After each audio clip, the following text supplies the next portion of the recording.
down here. Okay, boom. Now we streaming.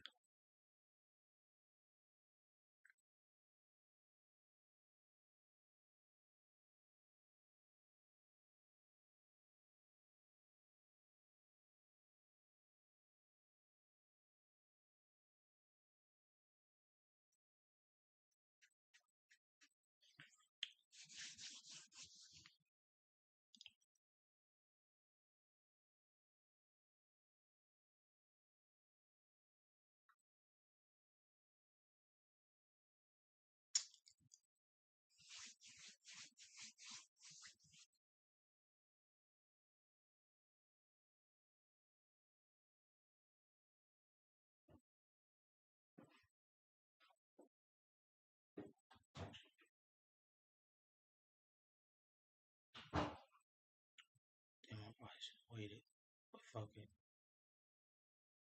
Damn.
Oh yeah. Turn that back on, man.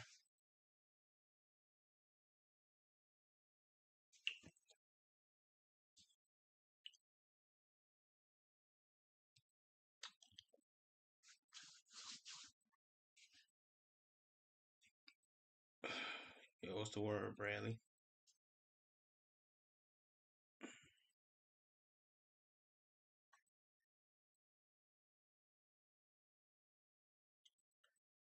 I've been waiting all day.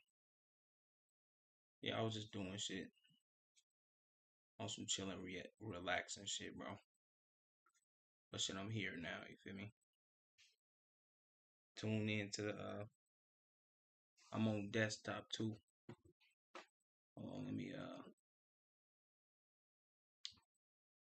flip the let me flip the camera and show you. We on desktop too, man.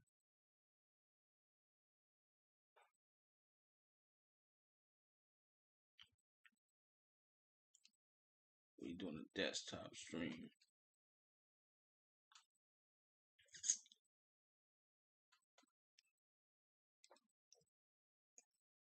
Make sure you tune into the desktop stream, Bradley.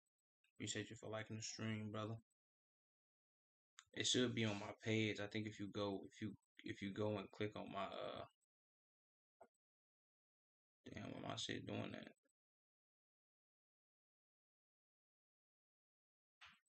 Am I tweaking? So like this. Nah, I think you might have to click on my actual page. Like my hold on, let me see. Damn, why my camera doing that?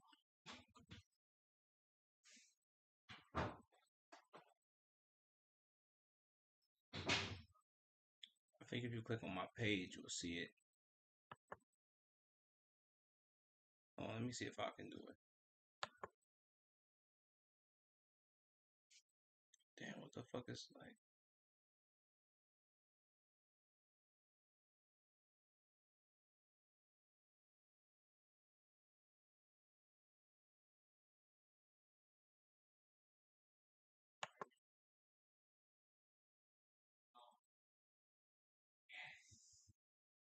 Yeah, I'm live on. It's two live streams. You just gotta click on my page and see it.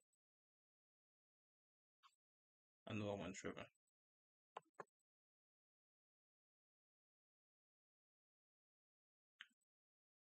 Just go click on my page and you will see the other live stream off the desktop.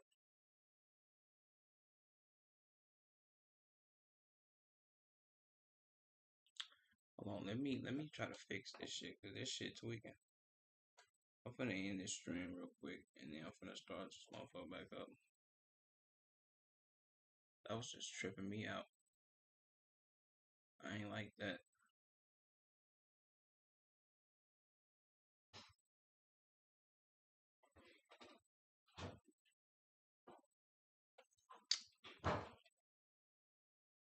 Okay, it shouldn't tweak out now.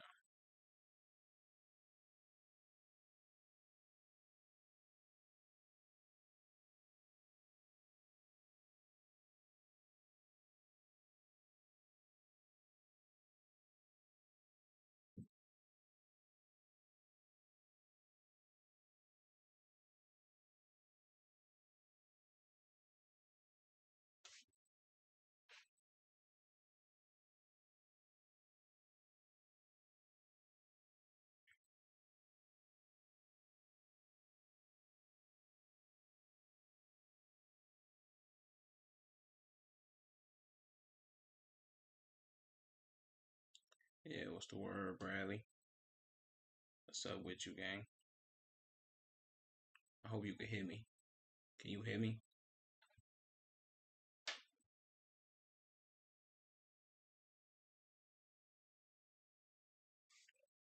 You can hear me, Bradley? Or no?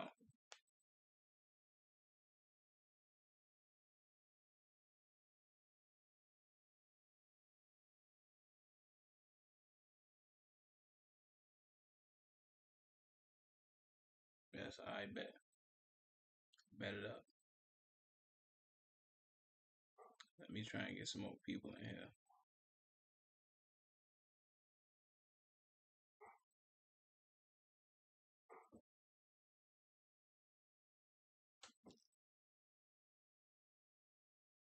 Yes, barely. You can barely hear me. What the fuck? Turn the mic up. How about now? Can you hear me? Yo. Okay. I bet that's better.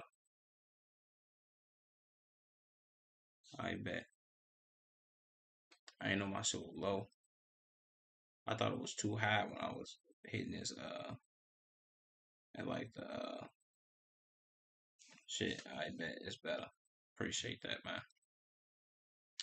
Let me try and get some more people in here before we get this shit started. Good bet. But we doing let me show you. Alright, my shit not lagging. I'm good. We gonna do Brandon Buckingham reactions. I might check out my dog Jamari. I might do Jamari shit too. Pause on do Jamari shit. That shit sounded wild when I just said that. And then I might do Turkey Tom. I'm gonna do UDY and Patrick CC though. But yeah.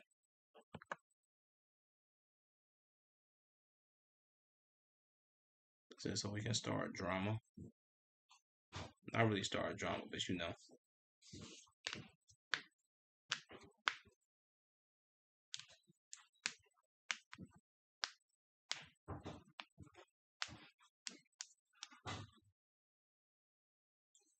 Let's do it.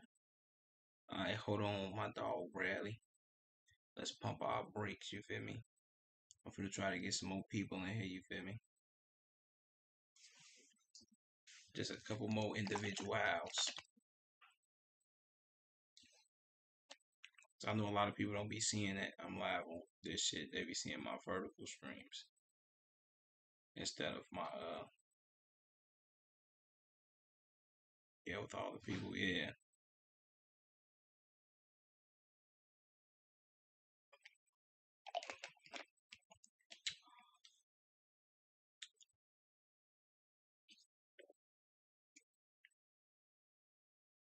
Yeah, I feel you.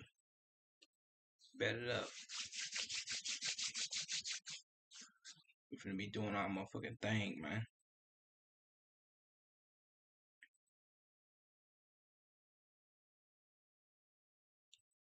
So I see you every day.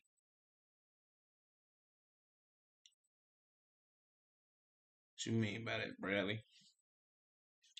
Yo, who in the stream? Oh, let me see. Let me see.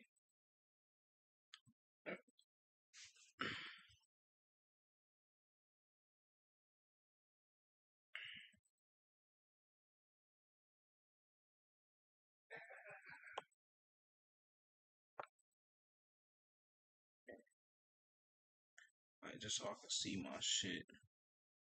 I wish I could drag my chat out of OBS. Like your stream. Yeah, make sure you like the stream too, Bradley. Like the stream for me, brother.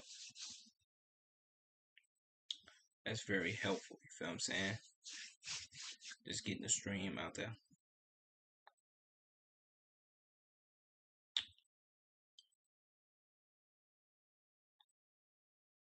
That's love, man. And then I ain't forget we gonna do the game and shit too. But I'm gonna do the game and shit after the reactions. So this stream should be like 3 hours or two. I think 3 hours though. Minimum 2.5 hour stream for real, for real. Okay, hold up. Yo, if you in the stream, like the stream, man. And click on my page. I'm streaming on desktop too, man. We doing desktop fucking streams today.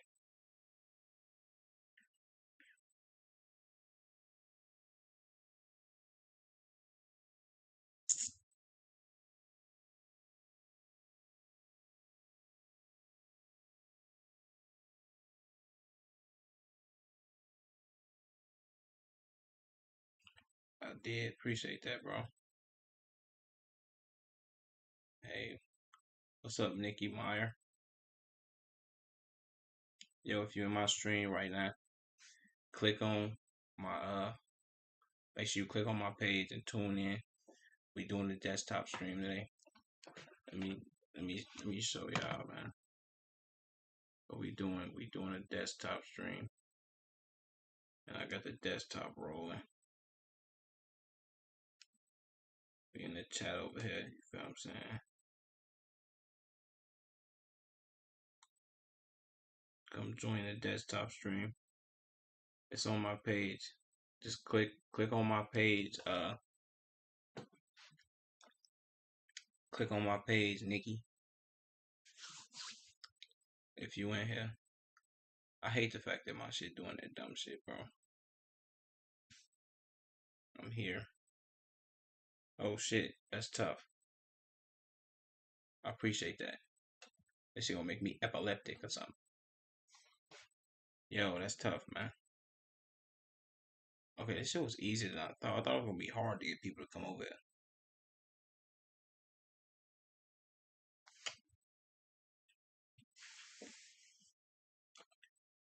I'm just trying to get more people in here so then we can get the stream started. You know? But like I just told Bradley, we doing. Let me show you what we're reacting to today. We might be doing Jamari, Brandon Buckingham, UDY, and my dog Patrick CC. I don't know if I'm gonna do Turkey Tom today. I might do another. I forget the dude's name. But I think I'm gonna look him up too. But those are two people we doing today. Make sure you like the stream for me, Nikki. If you in here, still in here, like the stream for me. Bad. I gotta see if it look. Hold on. Let me try to. Let me make this shit a little smaller. So I don't know if I'm like blocking the video when we like doing it or whatever. So that way I ain't fucking up. Yo, what's the word? What the fuck is your name? Chick in disguise.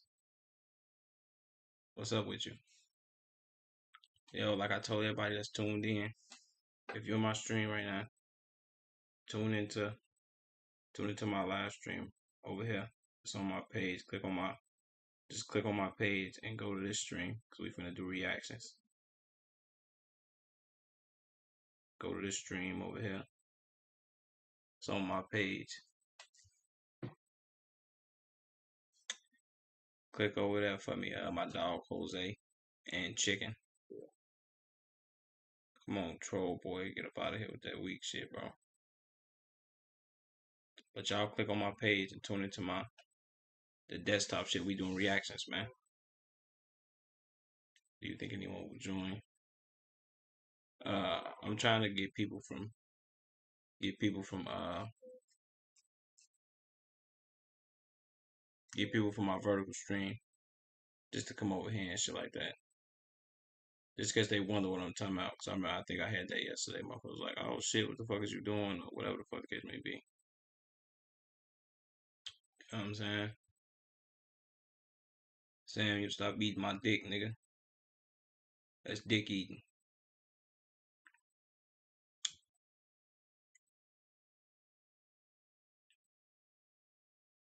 Get your dick eating bitch ass on, boy.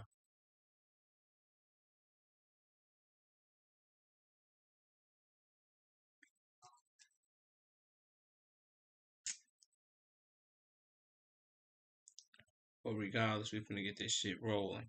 Feel me? What's up, my dog Joey S? What's up, Hillary Stevens? Let me get all these dick riding ass niggas the fuck up out of here.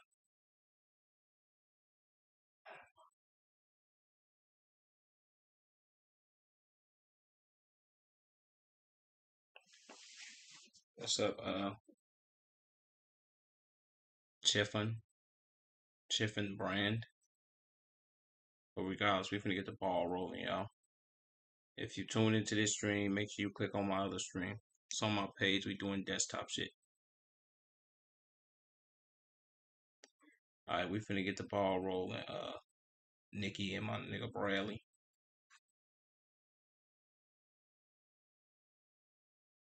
I don't know how the fuck I'm gonna be able to read the chat. I'm gonna try to tune. I'm gonna try to tune in to see what y'all saying and shit. You feel me? Cause I don't know how to drag my chat from OBS onto my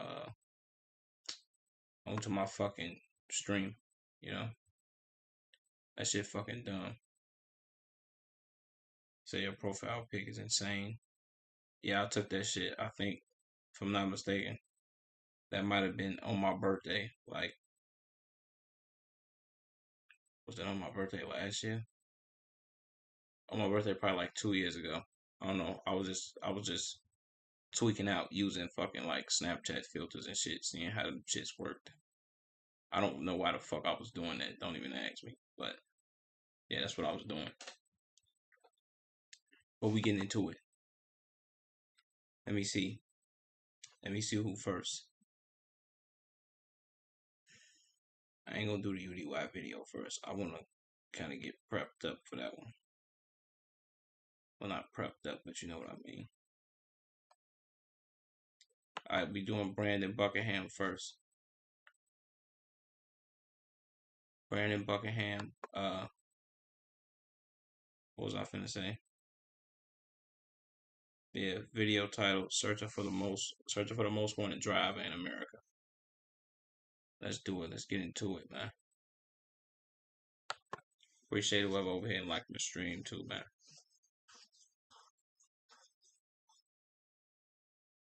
Is this motherfucker loud? What if you can create your own website by saying, this is what I want? With Wix, you can. Alright, watch out. I don't care about no ads.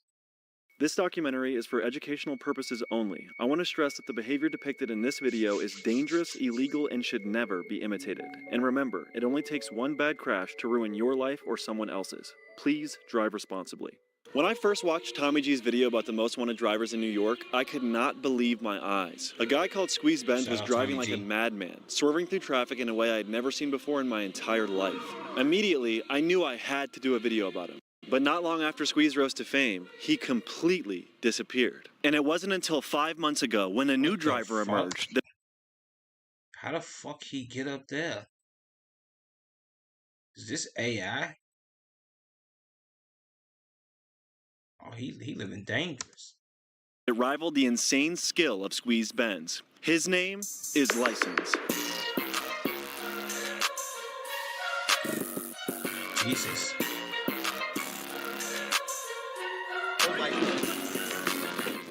Nobody knows his true identity. No one has seen his face. Only one thing is known about him. He is currently the most wanted driver in all of America. In this video, we're going to fly to New York City to find this What is he mysterious man doing? ourselves. Along the way, we evade police, drift through Times Square, and when we finally find License, he takes us on a crazy run through NYC in 2 Lamborghini Uruses. So join me as we begin Damn. searching for the most wanted driver in America.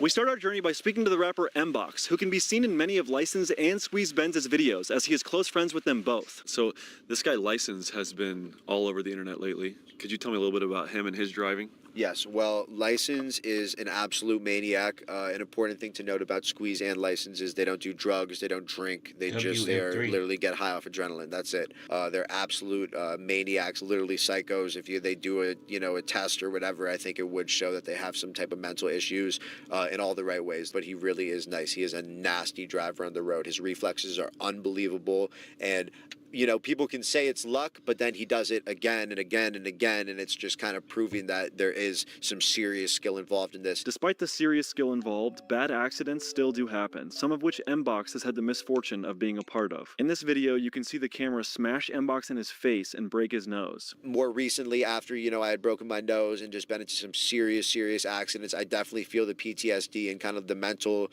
strain it's taking on my brain and just my body, and it's like Jesus. physically and mentally it is exhausting. I never know what's going to happen, so I cannot stress enough how important it is not to drive like this. And after talking to Mbox, I was even more uncomfortable with the idea of getting in a car with a wild driver like License. But still, our search for him continued, and we were able to track down the content creator IzzyTube, who appeared in License's first ever video to see if he could put us in contact with the elusive driver. Oh no, we gotta call me right now. Foreign mob, call me. I ain't gonna lie. It's just starting. It's about to get active. But cars is coming, cars is leaving. You hear the cars in the background. Yeah. It's wicked. What are we about to be seeing tonight? A lot of action. Oh, they shooting. There's a lot of, you hear that motherfuckers, a lot of action outside. I swear to God. You gonna hear gunshots, everything, but. What kind of car do you drive? What is this? Oh, this is a baby right here. This is a little baby C43. Feel me? It's exotic, but it give me point A to point B. This car dirty as fuck. You ain't think before going to this comedy you should have got this motherfucker washed? What the fuck is wrong with this guy? And he talk fast as shit.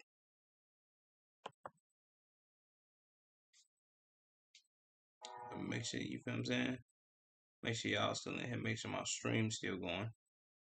Make sure I ain't tripping. Alright, movie, popcorn. Bet. Alright, y'all still in this joint. Alright, we finna get into it.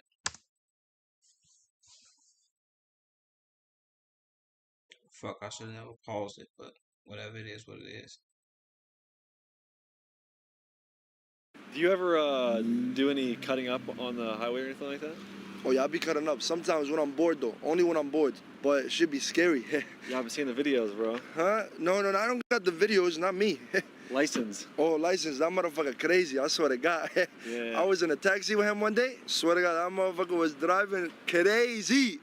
I swear, bro. Get me the fuck out of here. Fuck, is he Middle Eastern? But I'm gonna keep it a stack. That was the only motherfucker that I trust. I trusted him behind the wheel, bro, because he was really knowing what he was doing. He was really a slow taxi. He was really cutting up. You felt safe in there? Nah. I believe in if it's meant for you to die, Nah. you're gonna die. You feel me? What about the other person? Big The teeth other, ass that nigga. was his day.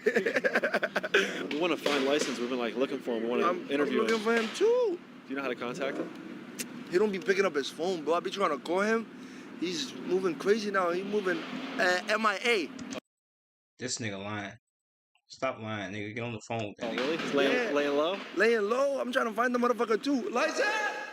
Motherfucker. It could cost you up to $8,000 to Egyptian fix a car. transmission, or up to $10,000 to fix your engine, or up to $2,500 to get your AC repaired. Come on, watch out, man. Why you trying to hit none of that? Next, Izzy introduced us to a man who goes by the name Daddy Money. At the time, I had no idea, but from what you'll see later in the video, I would soon find out that Daddy Money is undoubtedly one of the craziest drivers in all of New York City. I don't know if you know about New York, but like it's a lot of crazy drivers out here. It's about who really got the wheel, you know? It don't even gotta be you, it could be somebody else just swerving into you and kabow. Yeah, has there been a ton of crashes? Because I've seen some gnarly Big videos that glasses, seem wearing ass nigga. like there is a good amount. You know what's crazy? I've been in one of the craziest ones. Thank God it was just me and the other person cutting up, no one involved in it. I lost like 15,000 in that car. Go to sleep late.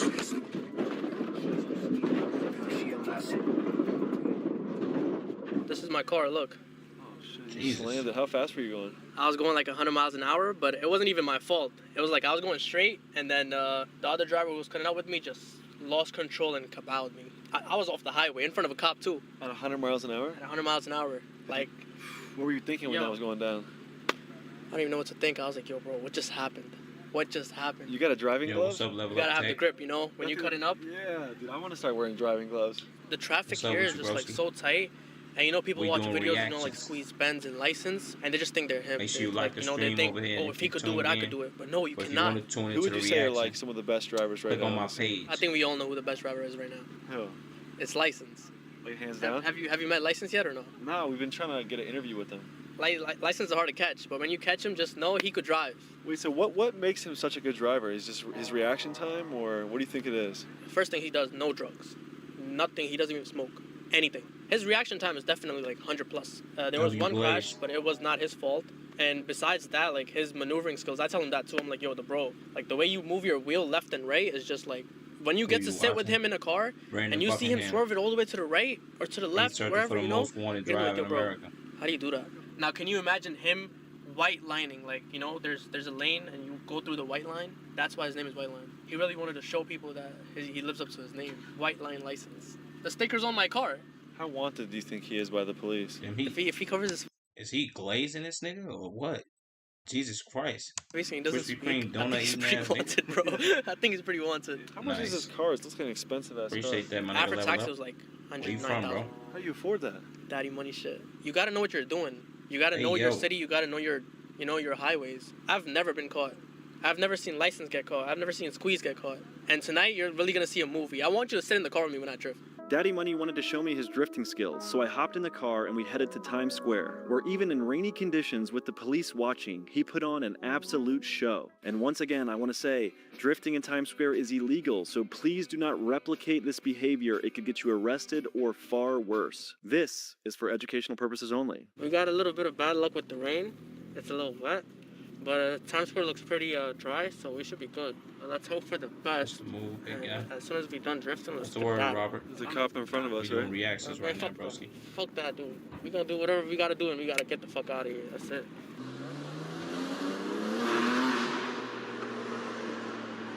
I'm gonna keep my headlights off. Alright, so we're in Times Square, officially. If you Pulling up click to the my page, location you'll see where it. Dee Dee's gonna drift around. Alright, hopping on here. Make sure you like the stream over here too, bro. Look me up. Hi. Like the stream.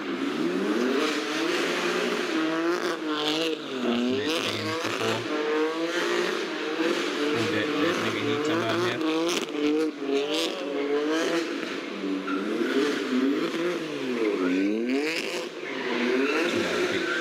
What's up with you, Robert? With the cops right there, dude. He's coming. Right behind us. They're actually chasing for the first time. No, we should be good right here. The cops didn't even try to get him. Oh, they're making a light attempt. Yeah. Are you from New York? Nigga, we just did some Level Up? wild shit, nigga. I opened the door, it looks so fun. I seen that.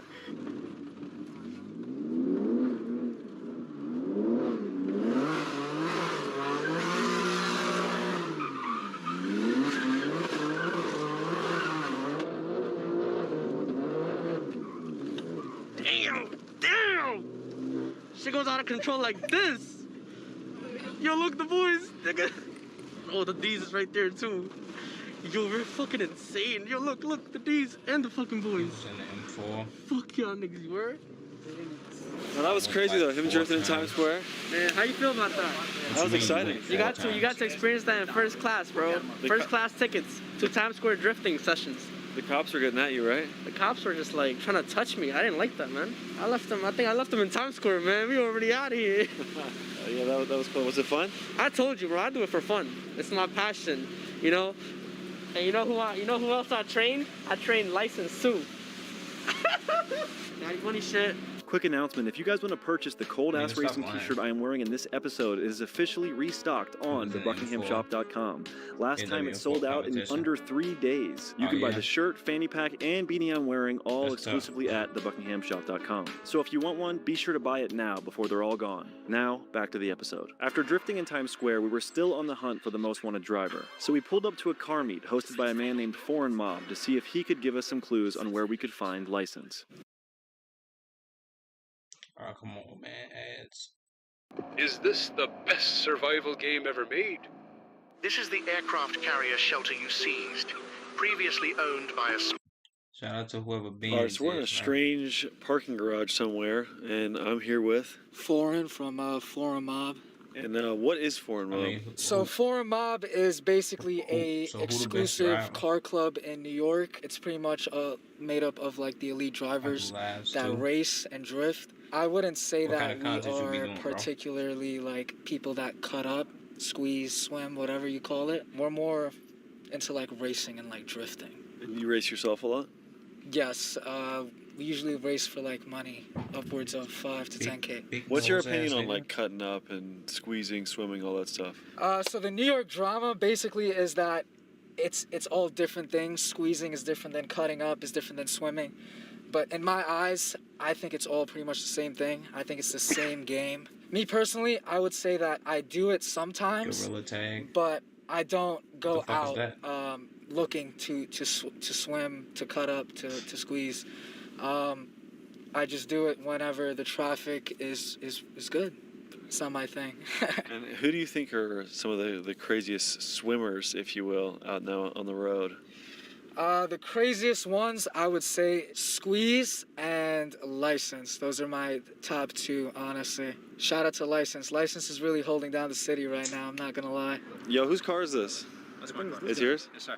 What kind of car is it? It's a 2024 M3 competition. Have you heard of the License guy who's been fucking driving all insane? I definitely have heard of him. What do you think about his videos? I think they're crazy. You know, obviously, cutting up could turn a little bad, but when you got the wheel, you got the wheel, and I think, you know, he definitely has a wheel in that situation. You think he's one of the best in the city doing it? 100%, yes. You feel like the probability of a crash is less than people realize? No, I think the probability of a crash is definitely more. Have you heard of people in the scene like crash and die, or they just bang their car up? Not die. I haven't heard of many people dying. I'm sure there's been people dying, but that's a relief. Yeah. So do you have any advice on how we can find this License kid? It's kind of hard. You be fishing and but shit, like Robert? these meets? Sometimes he pops up. It's just, you know, finding a guy like that tries to stay low key. You know, you don't know the face behind the camera. I mean, it's hard. Maybe you'll come across him, but there's no telling. Immediately as we pulled up to the car meet, the police broke it up, so we all quickly fled and headed to another one about an hour away. This resulted in me getting my first taste of New York's wild driving. The boys are here. Look at the back.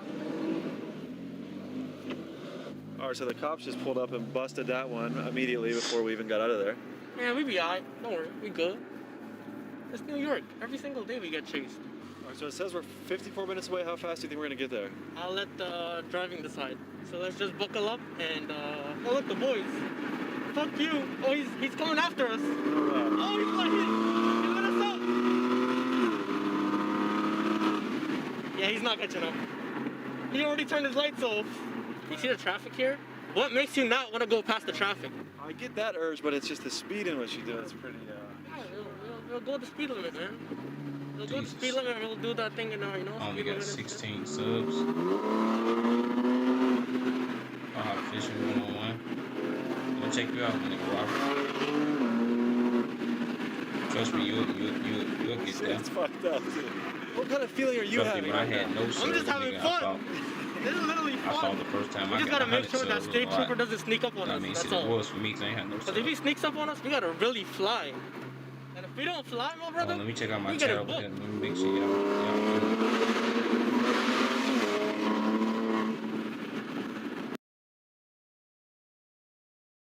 okay. Bet. Make sure my friends still watching. How you feel about this so far? You know that scene in Harry Potter where the bus is squeezing between shit? You know how I feel? What's the word level up if you over here in the chat? This is what I do every single day for no reason. At this point, you gotta trust me a little bit. And what you are doing right now, and I appreciate that. And I won't let you down.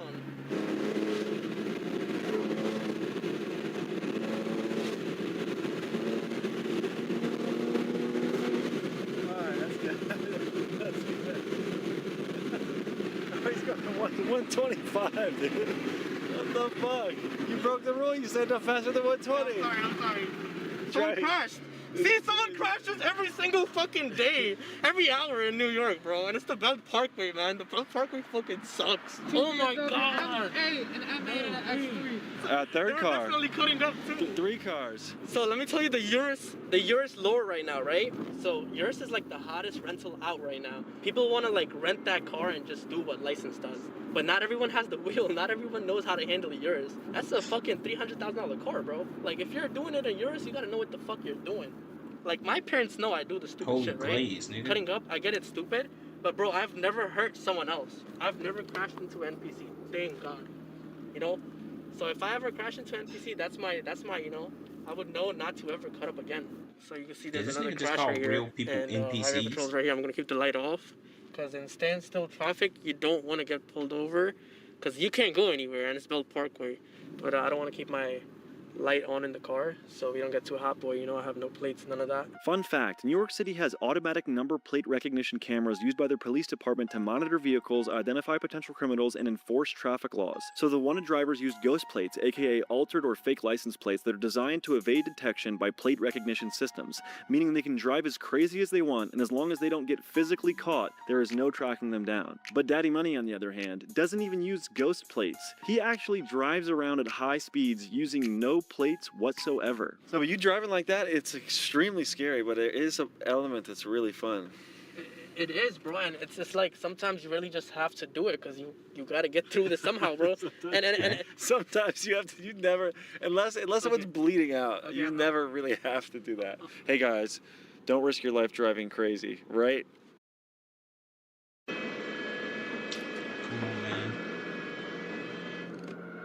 I ain't gonna lie, this kind of looks like the game that I'm gonna play low-key when I'm on stream. I hope y'all fuck with that shit. Listen to him, please. Don't do what I do at home. Oh my god, he's about to crash. You got this van going crazy out here. Damn, he's on his bumper. He's on his bumper. He must trust his brakes. Even I don't trust my brakes like that. Oh, there he goes. Oh shit, son. She cutting up in his van. His ass. We have to. We gotta see where he gets to. And there's a cop right there too. Oh my god, we're so fried. He took the exit. Yeah, so they dipped off. Wait, the cop pulled out. You know what the fact is? They pull out, they try to chase you, and then they realize, oh, you know what? Never mind. Let me just take the exit and go back. So look at this dude. Look at this dude on the right. It's an NPC. Look. You see what I'm saying? Yeah, they're just weaving. We just have strangers weaving on the road. Everybody's just cutting up. It's like everybody squeezed Benz and everybody's license. If you don't cut up in New York, you're not a New Yorker. Respectfully.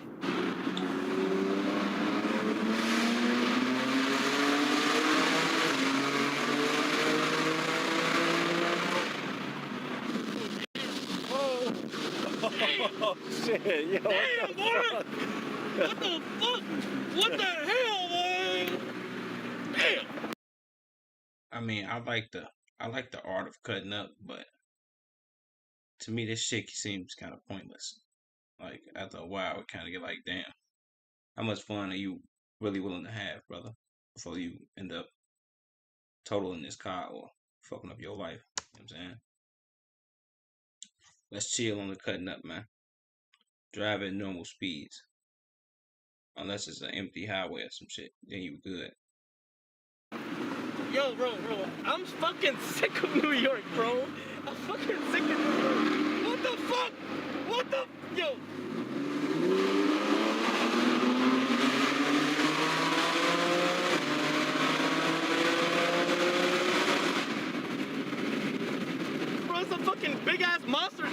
up, bro. What is happening?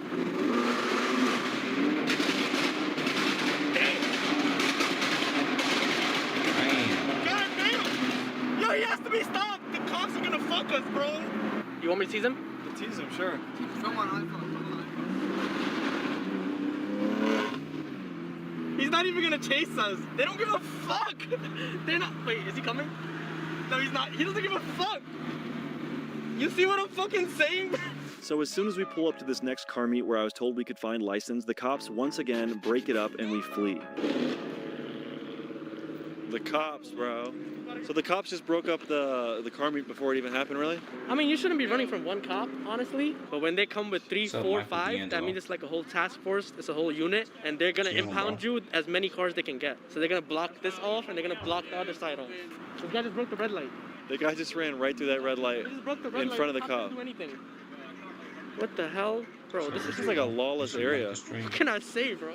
It was nearly 4 in the morning at this point, and we decided to call it a night. I was pretty disappointed and was considering giving up on the video idea altogether. But the next morning, I got a phone call from none other than Daddy Money, and he told us he got a hold of license and was going to take us there to meet the man at an undisclosed location. Unfortunately, I know you did not find license last night, so I'm about to hook you up and take you to where license is at right now. You said you could get us an interview, yeah? Not just an interview, you're gonna see a whole movie. Like, it's gonna be an insane movie. Yeah, me get in the car? You getting in the car and then going all that crazy left, right.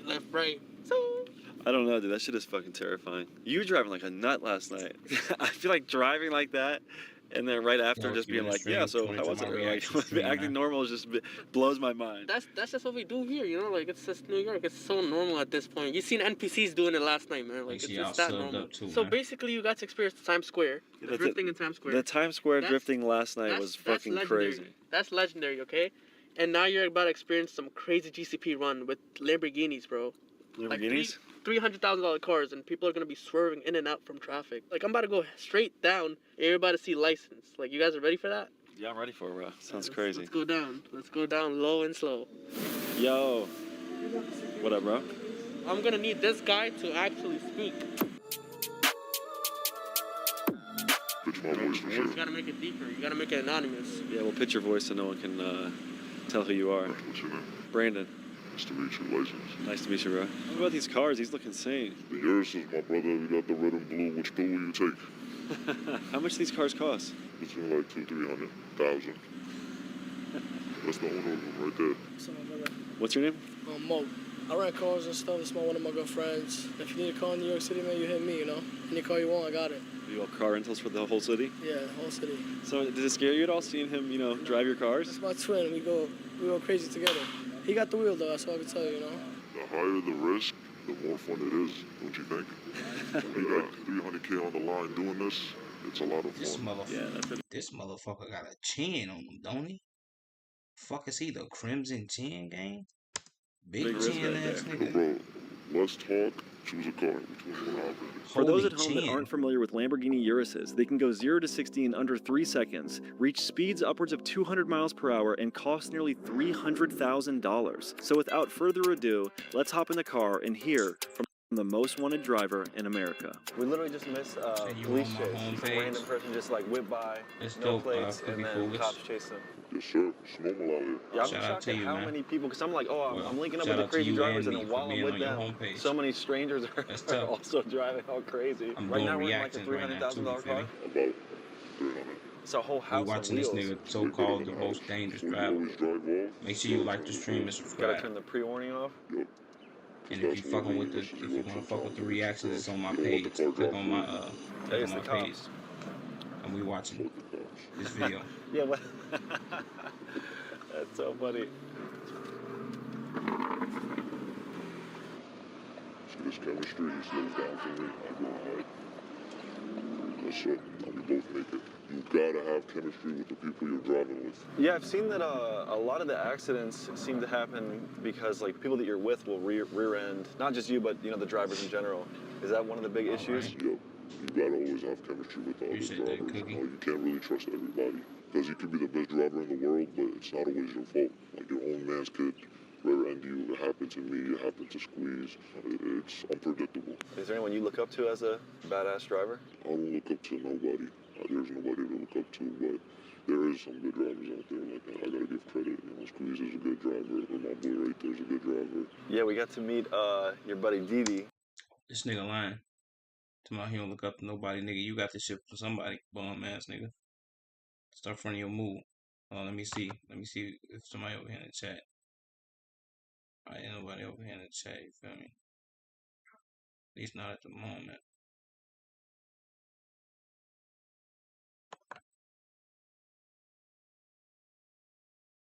Alright, back to the damn. This shit dropping like a motherfucker, ain't it? Jesus. Holy L Wi-Fi. And stream. I hope I'm not lagging. You know it. Does he really call himself Daddy Money, or are they fucking with me? No, that's actually his name. Daddy Money? He's Daddy Money. I like that guy. He's cool. Obviously, you're doing YouTube content about it now, but you did it way before you did content, right? Way before. It's really just been fun for you? Yeah, I enjoy this shit. I don't do it for fame. I don't do it for money.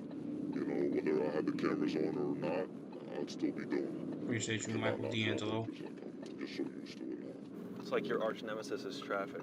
Yo, I hate traffic. Do you like traffic? Fuck no. I don't like traffic. Oh, shit.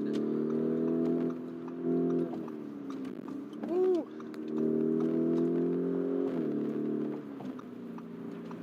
Oh my god, dude. Are you like, do you just go into a flow state when you're driving? Are you thinking about anything when we're doing this right now? Just the road. I'm thinking about my daughter, bro. You got a daughter? Yeah. I'm not gonna go as hard now. I'm gonna go like 50%. You're gonna spare me? Yeah. Oh, shit.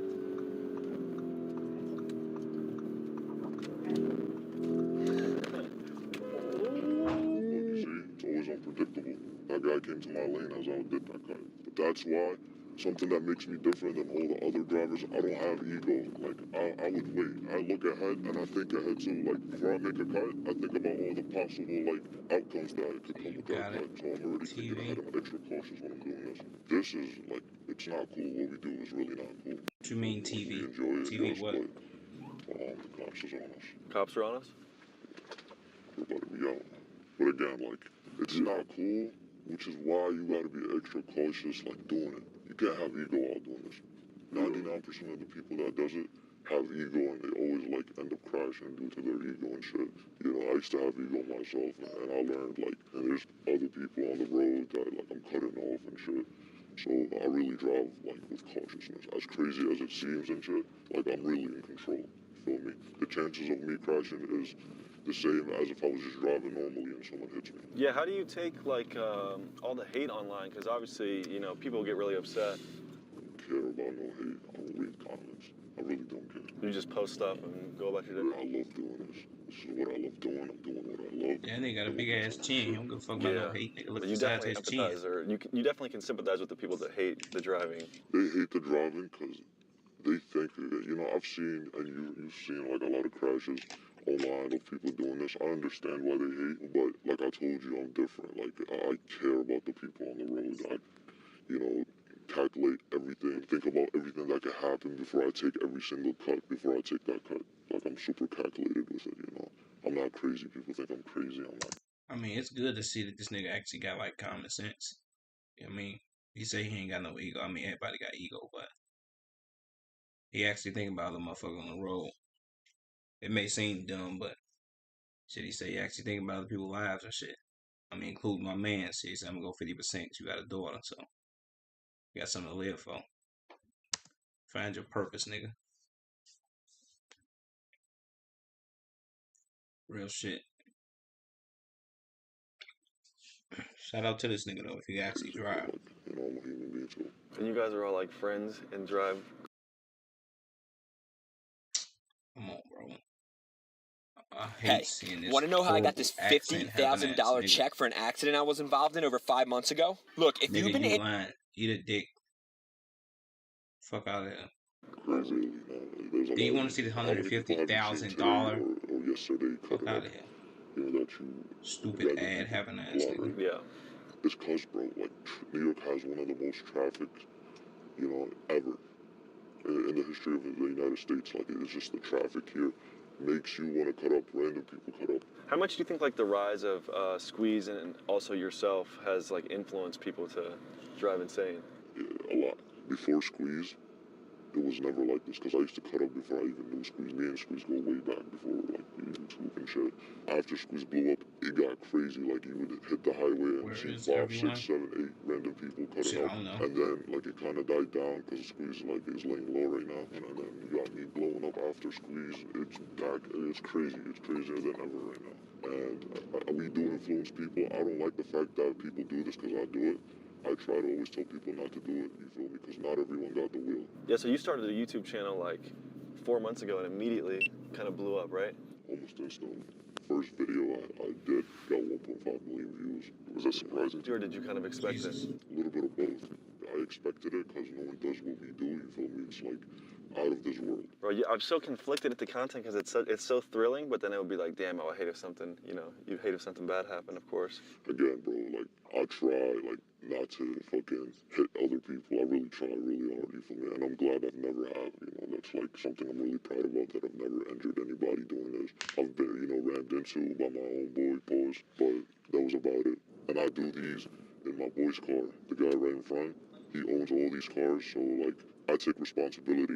I don't drive strikers. I don't drive, rentals. I drive my boys' cars and shit. So I'm responsible if anything happens, Damn, so he doing all this inside his man's cars? I mean, that's tough. Yeah, your man's gotta have some faith in you. You driving a $300,000 car, brother. You gotta have some real faith he really fuck with you. That's crazy. Shout out to this nigga, man, if he can actually drive. I don't know yet. We ain't really seen much.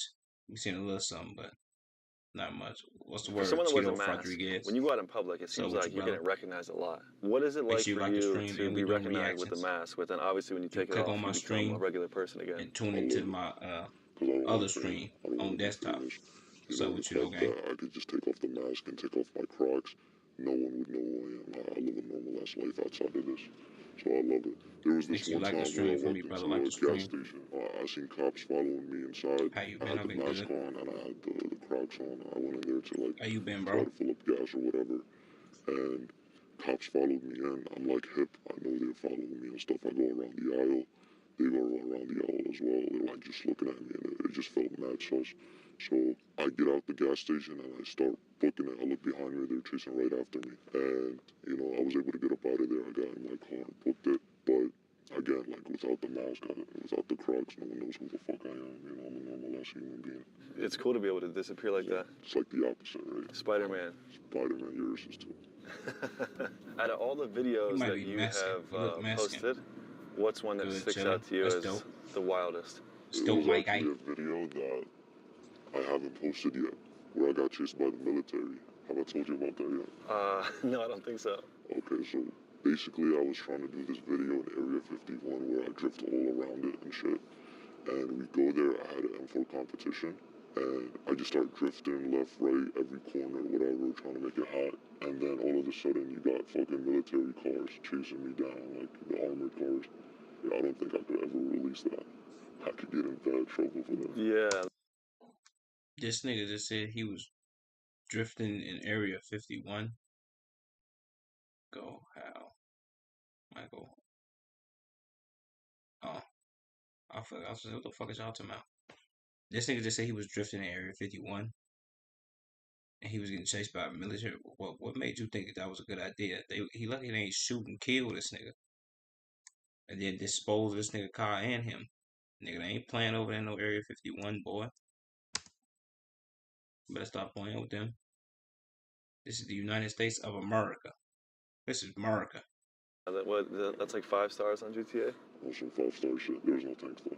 The content License makes is very hard to post on social media, as it is frequently taken down and censored for violating community guidelines. Between the recording of this episode and me posting it, License received several channel strikes on YouTube, multiple videos deleted, and nearly all of them are age restricted. So he has decided to launch his very own website where you can watch all of his craziest videos totally uncensored for only $9.99 a month. If you want to watch exclusive driving content from America's most wanted driver and see insane, never before seen videos like these, go on over to Content Vault vault.club and sign up today. You can find the link in the description as well as the pinned comment. I've seen some of the stuff he's posting on there, and I can assure you, if you like wild driving, it is worth every cent. With that said, let's get back to the episode. I don't know if you guys knew this, but bro, he's like just got out of middle school. He's literally 14 years old. No, I'm about to turn 15 in like 2 months, but I've been driving my whole life.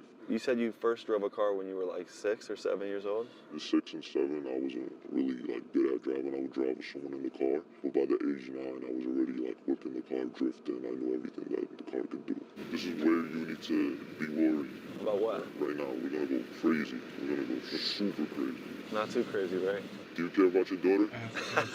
Yeah. I don't want to evaporate. I also don't want to hurt anyone else, all the innocent people. 100%. We don't hurt people. Appreciate you for 20, bro. How much does that really weigh on you? Like, just the thought of that, the prospect of that when you're driving all crazy? I don't think of it too much. I'm, like, confident behind the wheel. Do you watch any movies that remind you of, like, what y'all do? Fast and Furious. I've watched that like 20 times. I love that movie because I tried to replicate, you know, what they do. One of my dreams is to, like, go under a semi-truck. That's one of your dreams? Hell yeah. And I'm gonna do it. Hold me to it. I don't want to. I don't want to hold you to it. Right before we go on a crazy run, an experienced licensed is driving firsthand. Hold on. He just said that this nigga was 15 or 14 driving like this. Nah, this nigga might be elite. Shout out to this big chin ass nigga. And we actually have to pull over and get a full tank of gas just in case we go on a high-speed chase and have to run from the police. And once more, please do not try this at home. It is for documentary purposes only. I'm nervous. You ready? I guess so. Yeah, we about to go viral. Hop in. When I put this on my head, that's when you should be worried. All right. Did you get excited right before you're about to go fast as shit? Yes, sir. About to get an adrenaline rush. How can you not? I love this shit. Why is your name license? Is it just because driver's license, or what the fuck does it mean? Because I never got a license. Because you're 14. So, you don't need a license to drive. Just saying. So you think you know Wix, but do you really? 14. First up, we've got Shake Video Masks. Black you can method actor looking ass. Watch out, boy. You ready for this? It's gonna be a movie.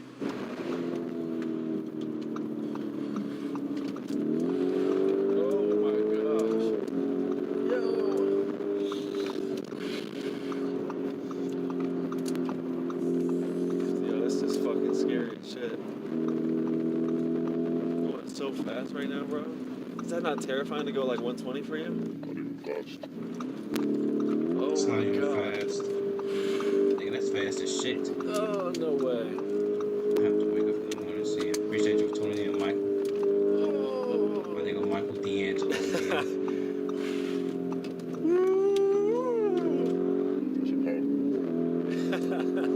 Yo.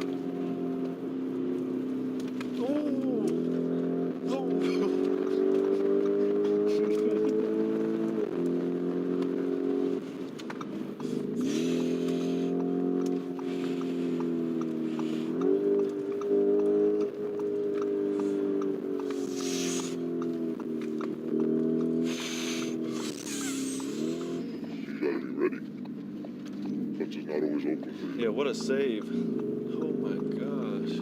We gripping the shit out that damn camera. That's what I mean by chemistry.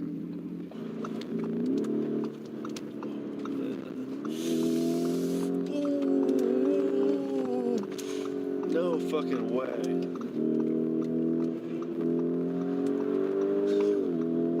Notice nigga clenching his ass cheeks together.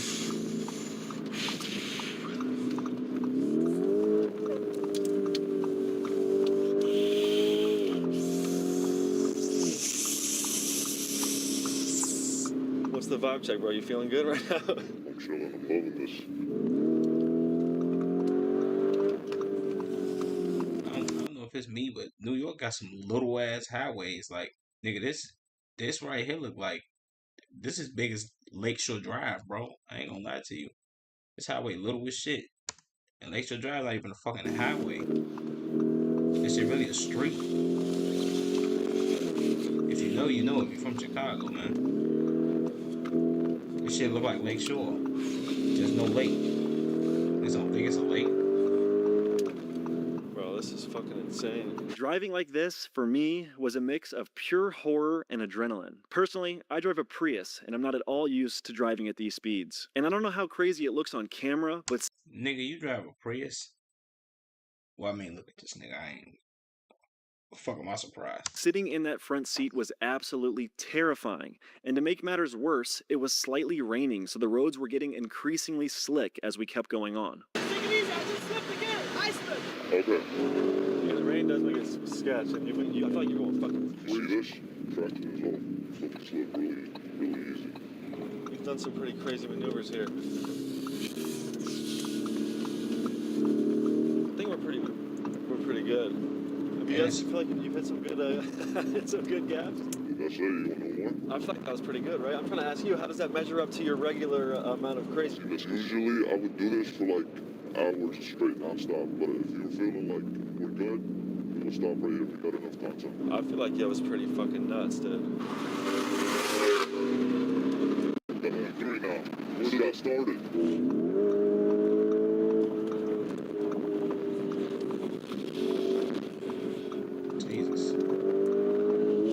This highway is fucking terrible. I want to know what my heart rate is right now. Yeah, this shit takes so far. It's fucking... I don't understand how you're driving like this. Like it's gonna spin, it's gonna spin.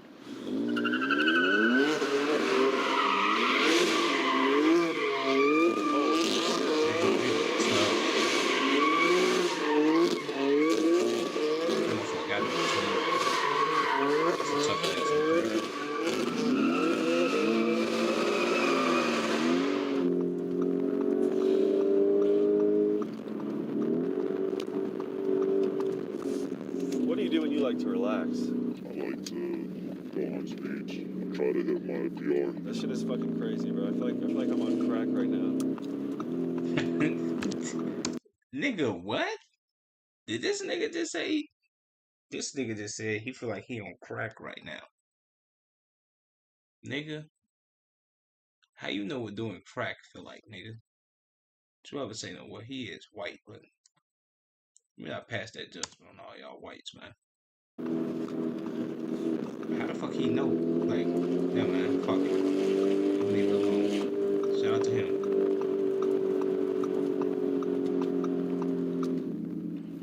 It's a random.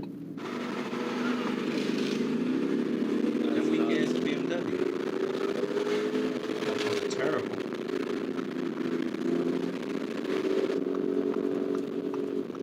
Jesus.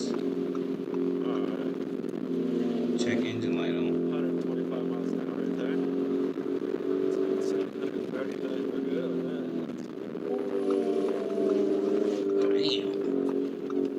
He pushing this bitch.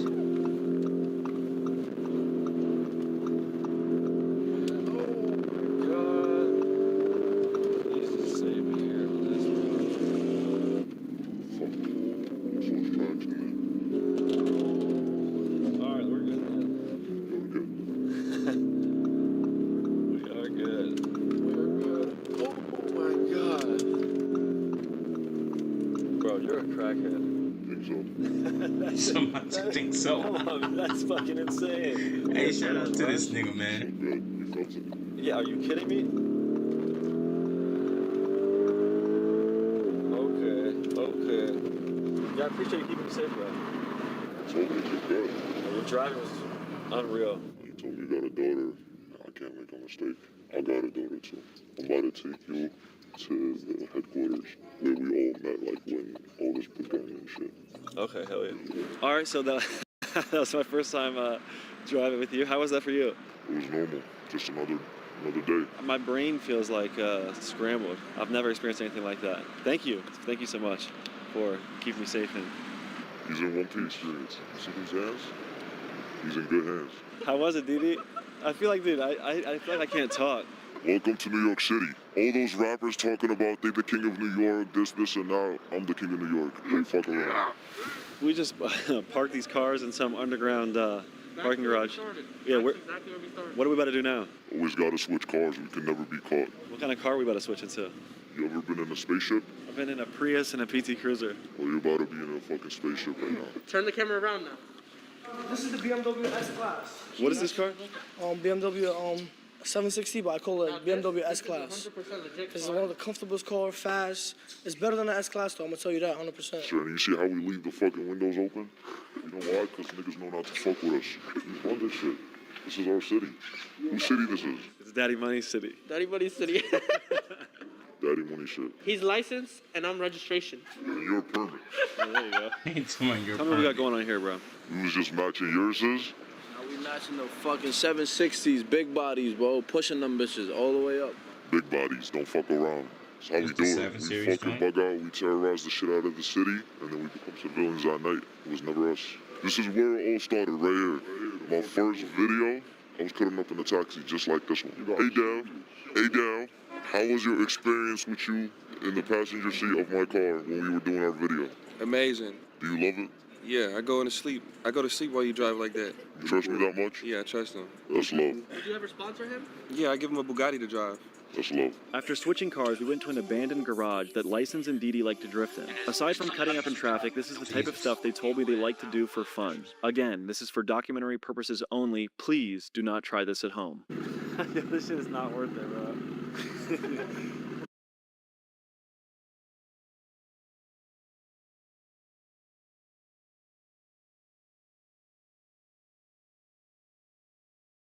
Damn, my Wi-Fi ass.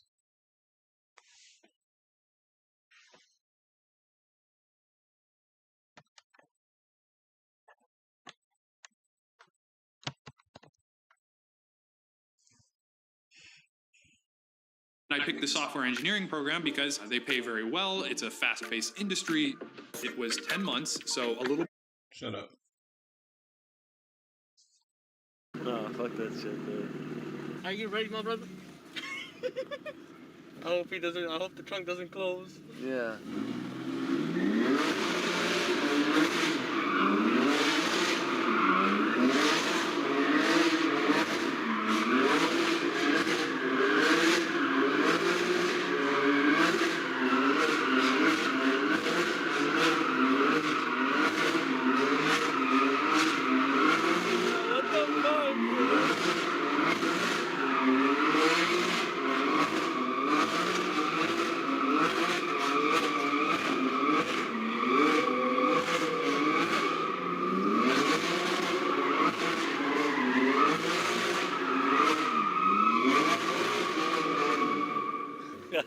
That was nuts, dude. Holy shit. I hope you enjoyed that. That was calm. I did it perfectly. How did you feel in the trunk? That was a lot of fun. Yeah, I'm happy you didn't fly out. That would have been fucked up. I love adrenaline. Are you ready? I was born ready. All right, let's do this shit. Seems like a terrible idea right here.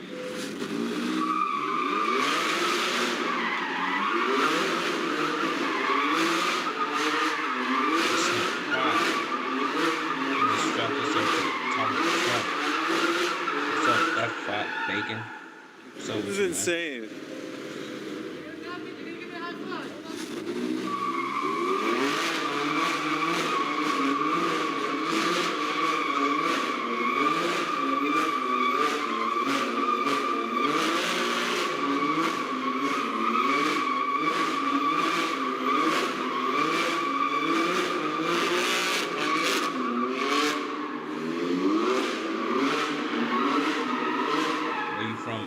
This motherfucker's doing push-ups. How did that feel, bro? I love it. That was nutty. I love it. I'll do it again I'll do this every fucking day. I don't care, bro. This is fun to me. I love this shit. You want to try it? No. It's really fun. I'm good. That's it. It's over with. You gotta go home. That was enough content for today. What's the cop doing, dude? Yeah, you got to go fun.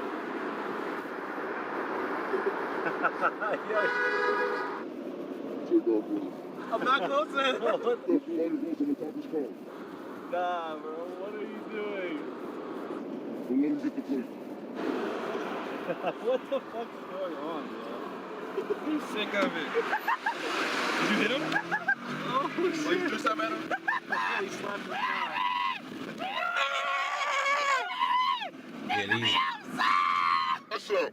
You hit his car, yo, that's insane. insane, nigga. Hey everybody, I hope you guys enjoyed the episode. As always, the 2-hour plus extended cut is available on my Patreon. And if you guys want more videos like this, the best place to find them is on License's newly launched website, contentvault.club.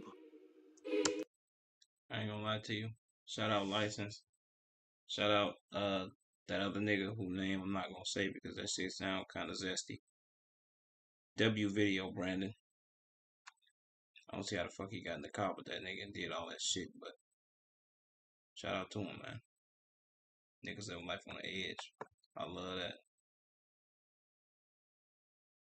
Yo, is anybody still in here watching? Or no? Y'all let me know, man. Who's still in here? My nigga Bradley, Nikki. Anybody still in this joint? Or no?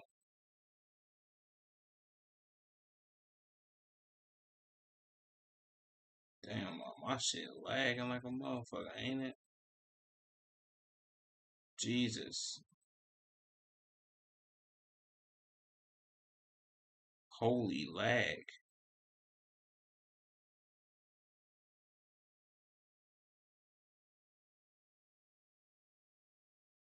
Okay, I'm back to 30 frames per second. Why was my shit dropping like that though? That was just ass. I wish I could switch to like 60 or some shit, man. 29.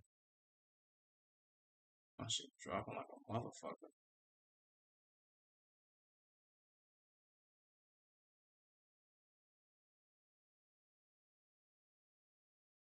Yo, what's good, Xavion? God bless your stream today. Appreciate that, man. God bless you too, bro. Damn. There's probably nobody in here because I was just fucking lagging. Fuck. Can I switch to 30 frames per second? Or no?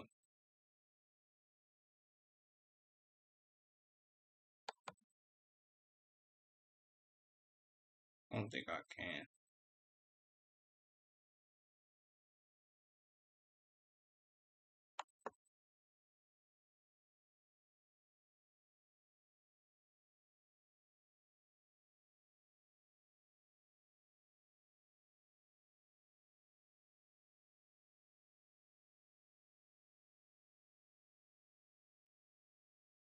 I don't think I could do no game. Hold on. No, I didn't mean to. Did I just close out of OBS? Please don't tell me I closed out of OBS.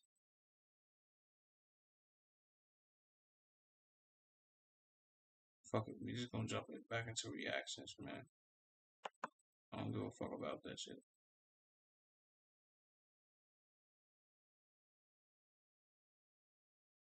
Is my stream still going? Damn, don't tell me I just turned off my stream.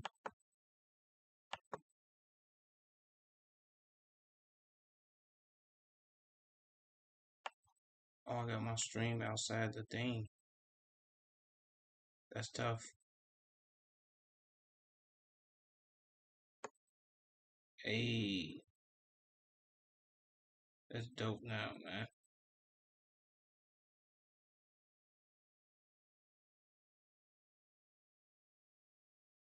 Is it gonna be on every screen though? I doubt it.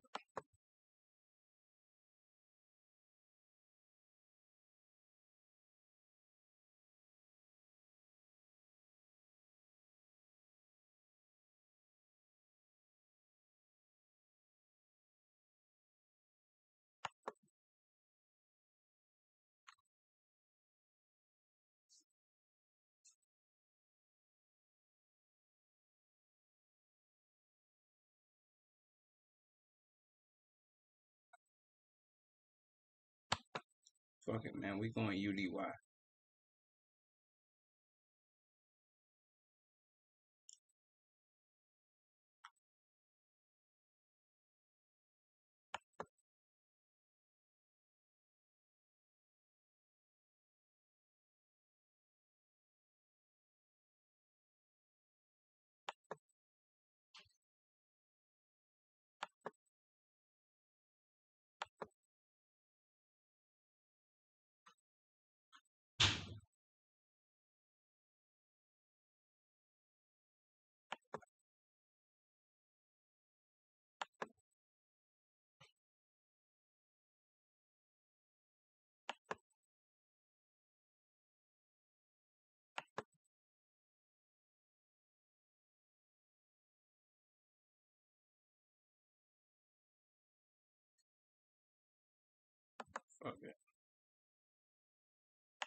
we doing a UDY video now. Why the fuck are you naked? Bitch, I'm not naked, nigga. I just ain't got on no shirt. Bitch ass nigga. Why you worried about me being naked, nigga? Even if I was naked. Fuck out of here. Pussy. Don't you ever worry about me being naked, nigga. Make your browser fast. Make your browser safe. Make your browser Chrome. Choose Google Chrome for your computer.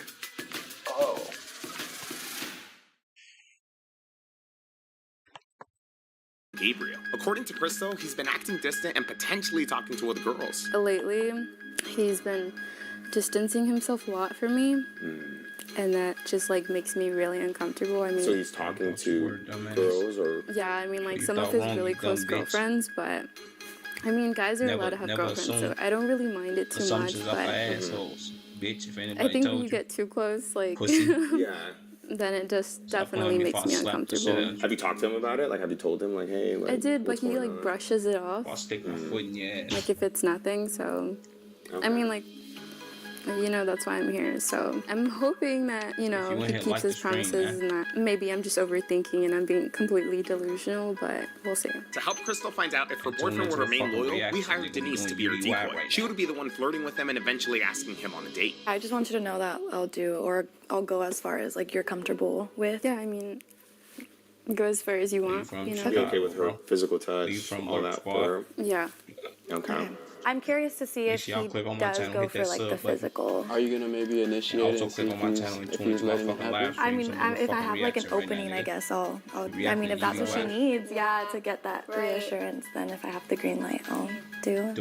Only time will tell if Gabriel will pass her elaborate test and remain. Do y'all believe men and women could like be cordial just as friends? No. I mean, I have friends that are guys, but I don't hang out with them. No. Like not one on one. I feel like I've seen myself in her shoes, so it definitely I could. Bitch, what? Men and women could be friends. You bitches just hoes.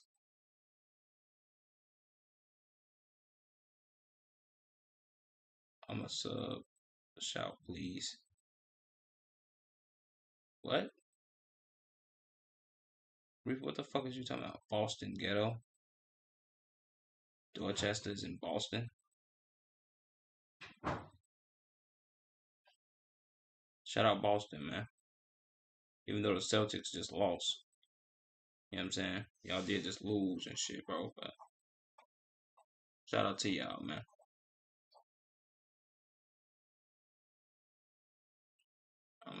I'm subscribed. Shout out.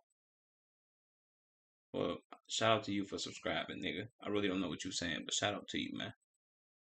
And shout out Dorchester. Shout out Dorchester, Boston. Make sure you like the stream and subscribe, Lurk Squad, my nigga. Can see her like not seeing the red flag. Crystal will be returning with her boyfriends within the next 2 hours. She actually went to go pick them up at their hotel. Yeah, the couple flew in this morning from San Francisco. You see, Crystal does have family and friends in the LA area, so to get Gabriel here, we asked her to pretend like she really wanted to visit them and convince him to come along, which she successfully did. So this entire time, Gabriel was under the impression that Crystal was just hanging out with her family that she wasn't ready to introduce to him yet. Now she's going back for him to pick him up and bring him back to her friend Jenny's house. Supposedly, Crystal hasn't seen Jenny in a very long time, and... Okay, Jenny. Was she like Asian or Mexican? Puerto Rican? Something. She's down for him to meet her. Alright guys, everything is set up and ready to go. All we're waiting for is for Crystal to get back with her boyfriend. Instead of just waiting, I decided to make some extra money. If you guys are looking for a side hustle to make some extra money, I know of one that you could do right on your phone. It's called Cash Kick. It's 100% worth trying if you could use some extra cash, which is pretty much everyone. Cash Kick is a program that allows you to make money by playing games on your phone. After waiting for some time, Jenny eventually got the call that we were all expecting. Hello?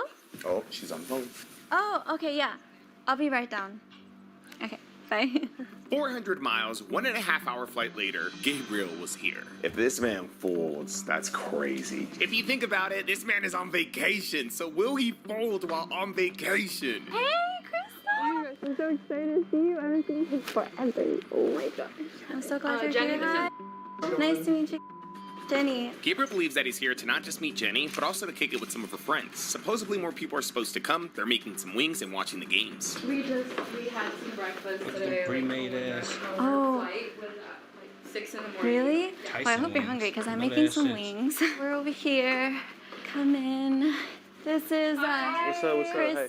She's from San Francisco. Oh, yeah. You. Hi. Denise. Go ahead. Sit down. We just got the game on right now. All right, this looks good. Damn, okay, cool. He looks cool. He looks chill. Hopefully this man passes. How are you, though? I haven't seen you since December. To give Crystal a solid test and prevent Gabriel from getting suspicious, our execution was critical. For starters, we hired Chris to keep Gabriel company and had a playoff game playing in the background. Wait, so you're from San Francisco? Yeah, born and raised. Oh. I got bread on this game. Breaking into the cars. I do parlays, like on Prize Picks and stuff.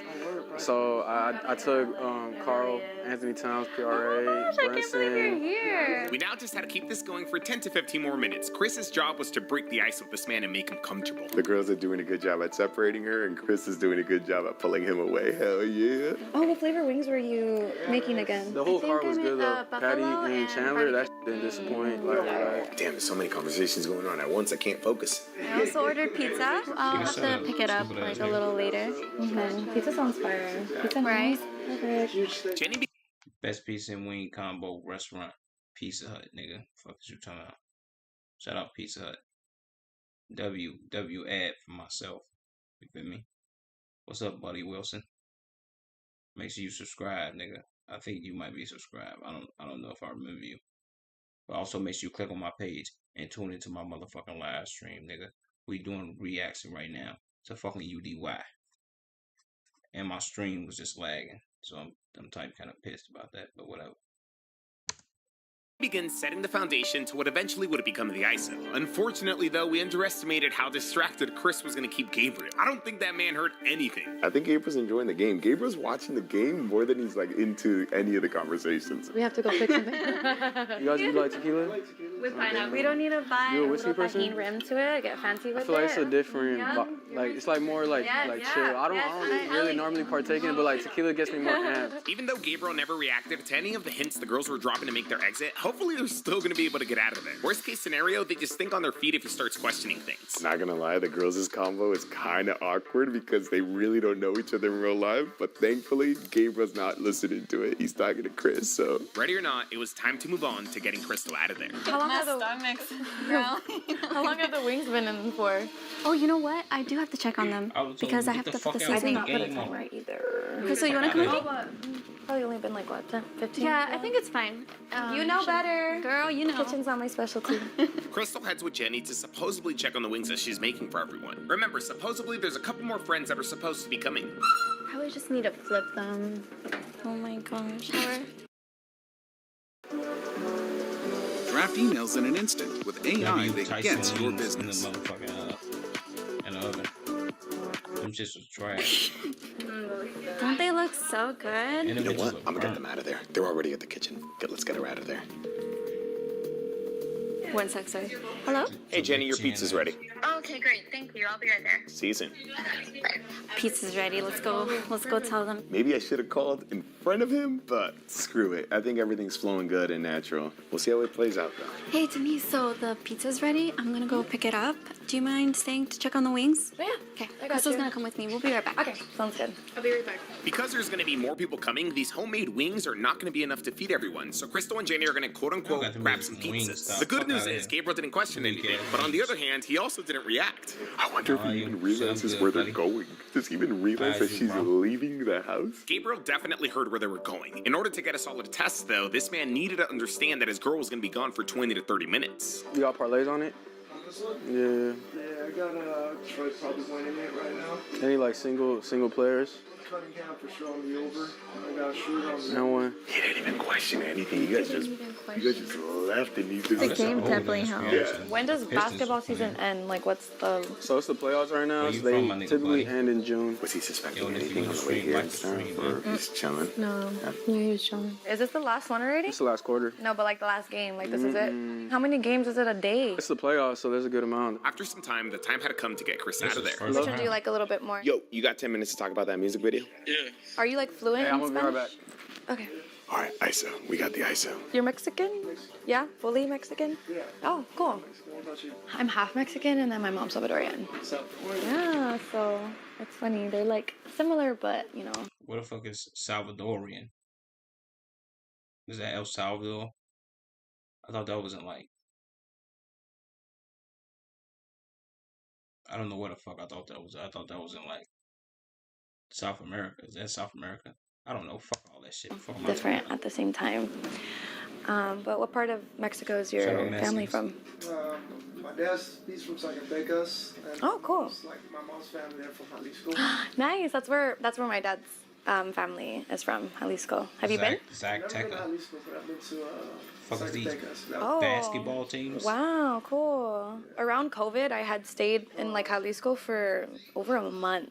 Because everything, we were like in lockdown here, so me and my dad took advantage and we went over there. He has a rancho over there, and I love horses, so I do. I had one in Mexico. Yeah. Have you ever ridden a horse? Yeah, my dad actually. Do you have ranch? You're lying. You're lying. Where are they at? Oh, okay. In Mexico? Oh, okay. Oh, I got excited. Dang, that's so cool. I'm jealous. That's interesting. Oh my god, my legs are so sore. I took a Pilates class yesterday and literally my whole body hurts, but like my hamstrings specifically. Do you work out? I do, yeah. Yeah, I love working out. I've been recently like trying to do like the Pilates, but you know, normally it's like the gym. I thought it was the other girl that was gonna be talking to this nigga. Who was this? Yeah, but this is probably like really awkward to ask, but I have this heavy box downstairs that's so freaking heavy I cannot pick it up. Do you mind helping me with it? Just to carry it and then like take it upstairs really quick. If you don't mind? Okay, thank you. Oh, you're a lifesaver. I have so much stuff in there. Downstairs, but, yeah. Bitch, ain't y'all downstairs? Yeah, that's the transition was smooth as hell. Or was that another room? As planned, Denise convinces Gabriel to help her move a box that she has downstairs into her supposed bedroom. Thank you. You're a lifesaver. Jenny texted me. I think they'll be back soon. Where did she say she was going? She just went to go pick up the pizza. It's like a pizza spot around the house. It's like 10 minutes away. She'll be right back. Oh, you see? You got it. You're strong. Was it Pizza Hut? I got a bunch of stuff for. So I love going to festivals.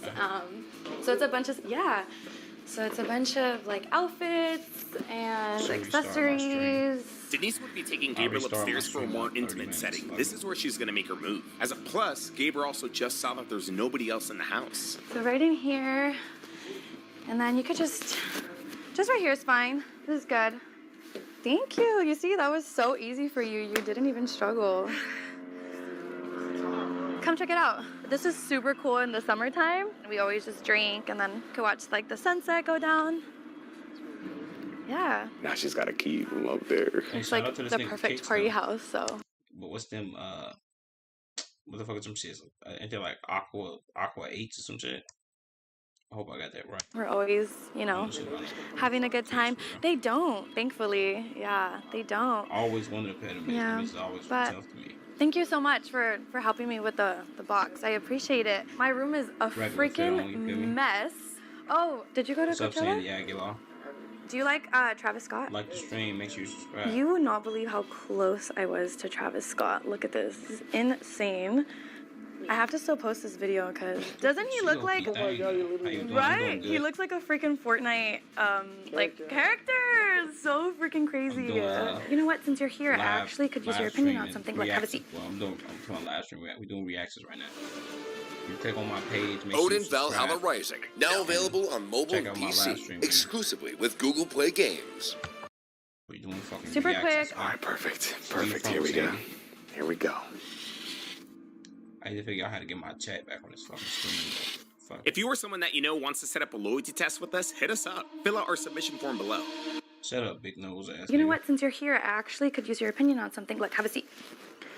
Just get comfortable, don't worry. Denise manages to successfully hold Gabriel upstairs for a couple of minutes. This is it. I'm going to dinner with my girlfriends this weekend, and there's this dress. Oh gosh, what did I? Oh, of course, this one. I'm thinking of wearing this dress. So it's like a white Nigga, with like I a don't little even know what the fuck slit. that is, I nigga. want to look really good. Because So you what do just you came think? in here, and I feel like it's just some dumbass shit. It's hard to Hold this imagine. I have time to out like try it on, huh? with that dick in your mouth, nigga. Should I? Nah, it's okay. It'll take a little long, but Fuck is you a talking little about? 360. You just have to Telling me- really. It's telling me like not to form turn to fitting. It's another like nigga. tight, Bitch, so fuck I you know look it's like. supposed to like Eat this hug my dick, body, and then the slit. Yeah. What do you think? If she licking my balls, too. Good, just good. So we're going to this like nice. You like Mexican food, right? So we're going to this really nice restaurant. It's called Javier's. But we're going to the club after, so it has to be Javier's. like Shout out classy, Javier. but still like Whatever he sexy. is. You know? Do you think it's sexy? I mean, it looks good. It looks great. It looks good. Yeah? Great, not sexy. Sexy is like kind of what like I'm trying to go for. Okay. I mean, yeah. Yeah, it is. Okay. That's a passable answer. Like if you saw me in this dress out, like would you ask me out? Would Like, I would you- ask you out? Yeah, like would you like come up to me and be He like, like, oh, bitch, like what you talking about? He like, I mean, you can be honest. I would. Okay. he like, If I would see you out, I would ask you Bitch. out too. Bitch, Sounds like he's not trying to be mean. Honestly, I just got out of a relationship, so like I'm trying to, you know, have fun, have like a hot girl summer, I guess, you know? AKA this bitch trying to be a hoe. Bitch not slick. Fuck she thought this was. She thought she was gonna say that shit. Now I'm gonna catch on to that. Bitch, you trying to have a hot whole summer. Outside. I'm trying to be outside. You're not trying to be outside? I mean, like. Yeah. Yeah, a little bit. I mean, it's okay. Look, it's summer. It's summer 2025. You know, if you ever are in like LA or something, like we can always hang out. I mean, I would. You got a sauna in here. I mean, it's. Oh. I've been saying this the whole time, man. Like. I know, isn't it so crazy? The fuck? Damn, Go change back. the subject Fuck this up. Rico It Suave seems like ass Denise looking was ass nigga. about to make her move, but this man points out the sauna. Nah, that's tough. A sauna in your room? Nah. LA, this is a different type of money getting. You gotta have different type of bread to have a sauna in your room. Or is that like buildable and you can just like put it in your shit? Like, I'm low-key kind of intrigued by that. That's tough. Was this him turning her down, or was this really just a random thought? Okay, like this is the truth. I always do like hot Pilates out there, and then jump in the sauna after. Do you want to check it out? Check it out. Look how big it is. Come. It's massive. Yeah. It's freaking huge. Literally, like 4 people probably fit in here. Look, go inside. She gotta get back to it. Like, let's try it. Let's try it out. It's crazy, huh? It's huge, and it literally like you still have space on top of your head. Damn. This was a crazy detour. Denise had to find her way in again. You've been in a sauna before, right? Yeah. Here, I'll go in with you. Like, if let's just imagine, you know, like we just did like a workout or something, and then like we come in here. Oh, this is super cool. It has a screen and it's like Bluetooth. Look, sit down. You have to like fully like submerge yourself into the experience, okay? He's sitting in the sauna. That's crazy. Still not cheating though. Like, He still is. This bitch is bothered. I don't know. They come earlier. Nothing he's doing is crossing the line though. This is like connected to my phone. So as soon as I go in here, like we start playing music. I was definitely not expecting Denise to take things into this direction. I thought she lost it and had no idea where to take things anymore, but she was about to lean heavily into this. Can you like just imagine like me after a workout, a little sweaty? No, I ain't go to college record. I said, fuck that You know? shit. That's a scam. Yeah, you have to like College is a feel it fucking with like scam. the door closed because this is Shout out to everybody literally that did go to college. the whole experience. Y'all might have got scammed, but let's get into it. Isn't that If you wanna crazy? stream, like the We're just stream, like click on my completely page. isolated Make now sure you from fucking like the subscribe. whole world. Make sure you turn on your motherfucking notifications. Make sure you click on my motherfucking page right now. And Yeah. Twitch my motherfucking live Oh my god, because we doing it's fucking like so reactions. private too. Like it's literally just me and you. Yeah. It's crazy. Yeah, you should come. You should come check it out more often. We could do like a little workout day, and like I'll do my Pilates, and you could do like some weights and stuff. Okay. And then hop in here after. Would you be open to He like, bitch, you know I'm open to that. Stop playing with me.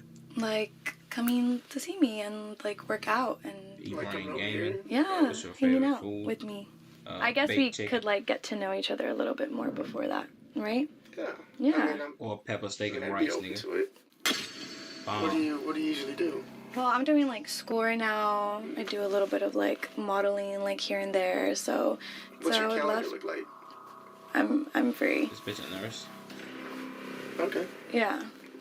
Get my number down. Your favorite food Damn. combo? And just like that, Denise puts her number in pepper steak and Gabriel's rice. phone. This man doesn't hesitate. He doesn't bring up his girlfriend, combos. nothing. I can show you around LA and like all the clubs that we have here. We have like some really pretty cool clubs. You could take me to like dinner and then we can, you know, come back here and then like, you know, who knows like where it goes after. But yeah. I mean, I'll consider it. Consider it. I mean, You wouldn't Thought it like was KFC be willing to? Watermelon. Hold on. Nigga, you thought you was funny? Dick sucking, dick swallowing ass nigga. Make sure you get the fuck up off your knees. Put my motherfucking dick back in my drawers, nigga. And wipe your motherfucking mouth. And don't forget to wipe your knees off, nigga. When you get the fuck up. Pussy. Fuck you thought this was. Bitch ass nigga. L joke, pussy.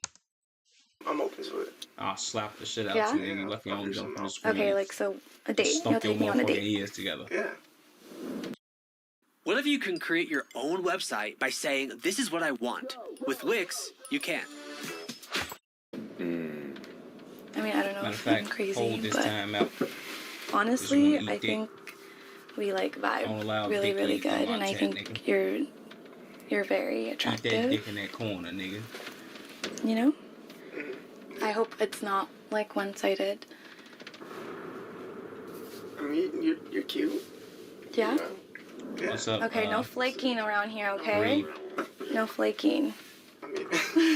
Brielle. With like a little way, like we could like lock it Brielle. in. I would like some sort of like Brielle, I think. proof or God something. bless you. God bless you too, man. What do you mean proof? I don't know. Show me you're like a little serious. You know? I want to trust your word, but like, you know. Well, how do I prove that? Make sure you like the stream and subscribe, man. With the kiss? Oh. Damn. She's trying to kiss this nigga. Jesus Christ. This is a whore. Okay. Okay, it's not fucking up. I bet. Okay, we in good hands right now.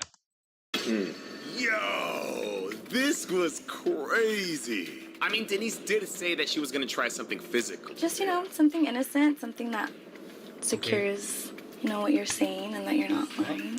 If you want. I mean, I don't know if you want to. I mean, yeah. Yeah. Okay. At the same time, she can't be mad because she can't see it 'cause it's a glare on the motherfucking screen. So, you know what I'm saying?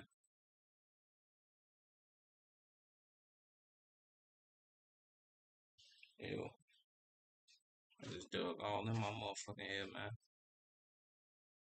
That was disgusting.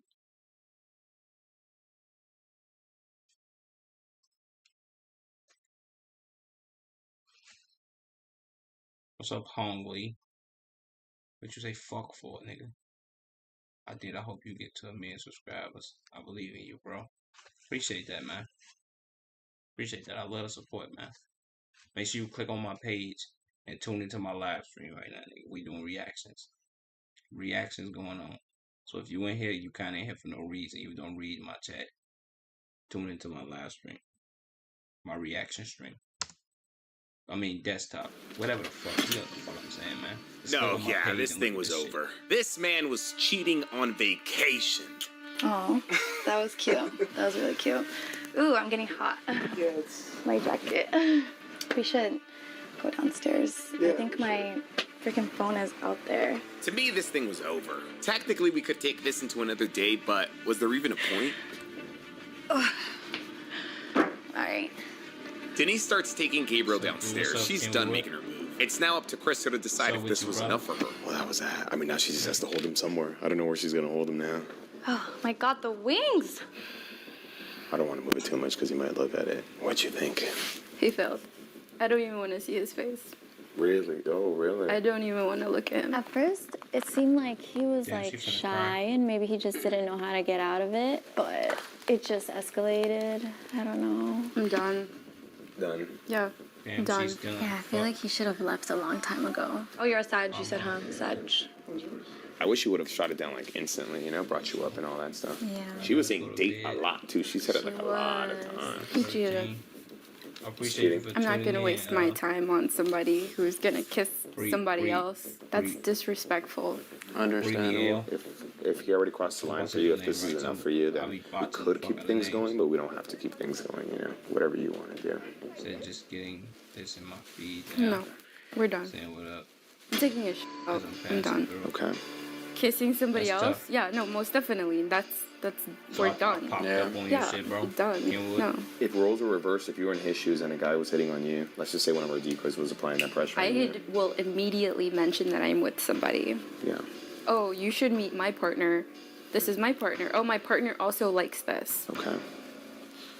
So if you don't want to keep this going, would you want to confront him? I know you said you didn't want to see him anymore. You don't have to confront him if you don't want to, but it's your call.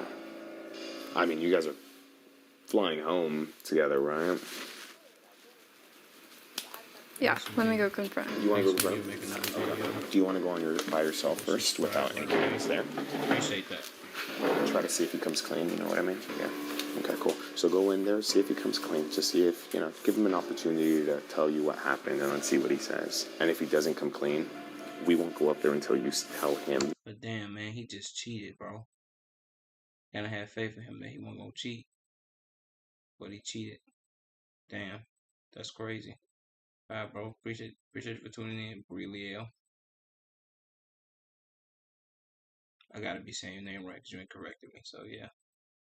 Appreciate you, man. That he's been recorded the entire time, okay? That's when we'll finally go up there, okay? Okay. Damn, I was really rooting for this guy, but unfortunately, he failed the test. And honestly, I think it's best that Crystal confronts him now. Might as well get everything off your plate, and maybe we can help mitigate. I mean, these guys traveled here together. They're gonna have to travel back. With that being said, though, I hope you guys got your talkies, because you guys already know. This shit's gonna be good. So this is the next one down. Hey, that's dope. Somebody told me that I popped up on the. Somebody told me My hair just started growing. I popped up on the homepage. It's long now, no, but it was like, it was short before because I was dyeing it. It looks nice. Thanks. I'm geeked. You hear me? I just take biotin, but I need to do the multi-vitamin. I'm also doing the reaction. So what were you guys talking about? So what were you guys talking about?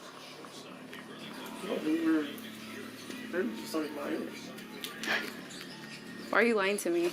Ooh, she went straight into it. Yeah, straight into it. It's kind of crazy. We were just talking. You didn't do anything? You didn't do anything that would upset me? No, I mean, we were just talking. You're lying to my face right now. You know that. About what? She's finna cry. She said her voice. Why are you lying to me right now? What were you just doing? I'm not lying. What were you just doing? Scrolling on later on. Just talking. Appreciate you for tuning in, my dog. Make your browser fast. It's always great to see you. Make your browser safe.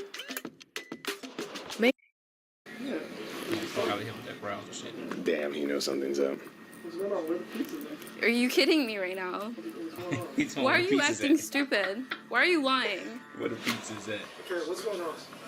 Like, what's... You know we're over, right? We're done. What do you mean? You're making me look stupid. I'm not doing that. Like, what are you doing? What's going on? We're done. You know you've been recorded this whole time, right? Like, what do you mean All right, that's our cue. You guys ready? Let's go. You kissed? Why the fuck is this nigga wearing a puffer jacket, man? I mean, the fucking jacket, bro. Nigga, you in the house.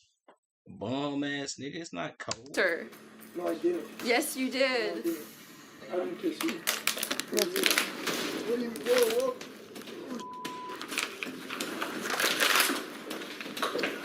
This dude whipping this nigga? Now you're the one looking like a dumbass. Now you're the one looking like a dumbass. Like, what's going on? So basically, this entire thing was just a reality show. So we were just trying to help your girlfriend. Yeah, we were just trying to help your girlfriend basically put you to a loyalty test. I'm not. I never guys. Done. If it's a reality show or not, like, stop. This is pathetic. You know that, right? You're pathetic. The way you treat, the way you said you were okay with going on a date with her. Nigga, what? Nigga, look me in my motherfucking face and ask me that stupid ass question again. I dare you. What type of shit was that, boy? Don't you ever ask me no shit like that? If I jump through the screen and karate chop your motherfucking neck, nigga. Sir? Man, yes, you did. Yes. No, nigga. You niggas act like you see a nigga with no shirt on, you automatically assume a nigga ain't got no bottom. This is what you're gonna do. I'm glad that we're over. I'm so happy that I'm done with you. You feel like when you were talking to Denise though, when she was asking you out, you feel like you should have brought up your girlfriend? What do you mean? Because she was asking you out and everything, and it was, I mean, even that's the point here. Like, she was leading me in. But you never brought up your girlfriend. Yeah, but you were also leading me in. So, like, for you to set this up right now is kind of like wrong. Like, but you came here with your girlfriend, and you not once brought up your girlfriend. So why? But she's setting this up. You don't think that's wrong? That's wrong alone. I don't think that's right. W gaslighter. He's gaslighting the shit out of her. I fucks with that. Remember me? Yeah, I remember you, troll face. What's up with you, nigga? What you been on? What you watching? I'm watching UDY. They doing a loyalty test. Some nigga cheating. He just got caught. Make sure you click on my page, nigga, and tune into my stream. Jack and Trollface. Click on my you click on my page. Also subscribe. Click on my page. And my motherfucking desktop stream is on my page, bro. We doing it up right now, nigga. But let me finish watching this nigga get caught first. Honestly, tell me. I would have brought you up. I think that's bullshit. Loyalty is easy. You could have easily been loyal. Easily been loyal. Would you be okay with your girl giving out her number, like at a bar or a club? I wouldn't be okay with leaving my girl alone in a place where there's dudes involved. I just feel like you could have walked out. You know what I mean, though? Like, she was leading me in. I wasn't doing nothing wrong. You just kissed me in the sauna. You let me Isn't in, that, though. like, You Sam seems like you Well, to play devil's advocate, I think that bitch is a whore. So, she did just kiss this random nigga. So we can't... I don't know how to feel about this. W gaslighter. And, I don't know. Like you have no control. I didn't force you to. I think it's bullshit. I see what you're saying, but at the same time, like, you know, I feel like accountability could go a long way here. I feel like if you just tell your girl, like, look, I up, I get it. Maybe it was a lapse in judgment. Maybe you don't normally do this. You get what I'm saying? But, like, just owning up to it. I'm owning up to what, though? Like, I don't think that's right. I don't even think I should be setting up for this right now. It's like me trying to get one of my friends trying to hit up on you just to make sure you're good. Like, that's just not cool. Again, loyalty is so easy. Yeah. You want to go through my phone? Go. You can go through my phone. I text nobody. Okay, I don't want to go through like, it, like, you're crazy. I'm being with you, like, you're crazy. That's just kind of like, that's on you. Sure. Okay, this nigga gaslighting the fuck out of her. I was wrong about my judgment to this nigga, you feel what I'm saying? Everyone underestimates how big a moose is. Yeah, you ain't lying. But then he did just ask me would I rather fight another type of beast. Shit, I think I'd rather fight a moose, even though the motherfuckers are gargantuan. The bitches be the size of garages and shit.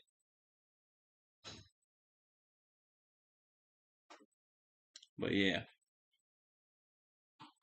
Well, let me get this dickhead up out of here.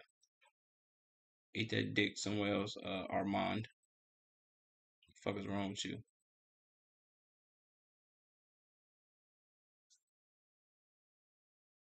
Said, what if the beast is a tiny chimp, though? Nigga, I don't actually think that matters, brother. I think you underestimating the strength of monkeys. You know what I'm saying? They got twice the strength of a grown-ass man, which I would be a grown-ass man. I don't give a fuck if it was a tiny chimp, nigga. They'll split you in fucking half. No matter how tiny they is. They ripping niggas the fuck to shreds, gang. Don't get it twisted. Like them niggas some pussies or something. Fuck you think this is? For sure. Crazy for being loyal. Yeah. And putting my trust into you. She let me on. Like, she was the one trying to do something weird.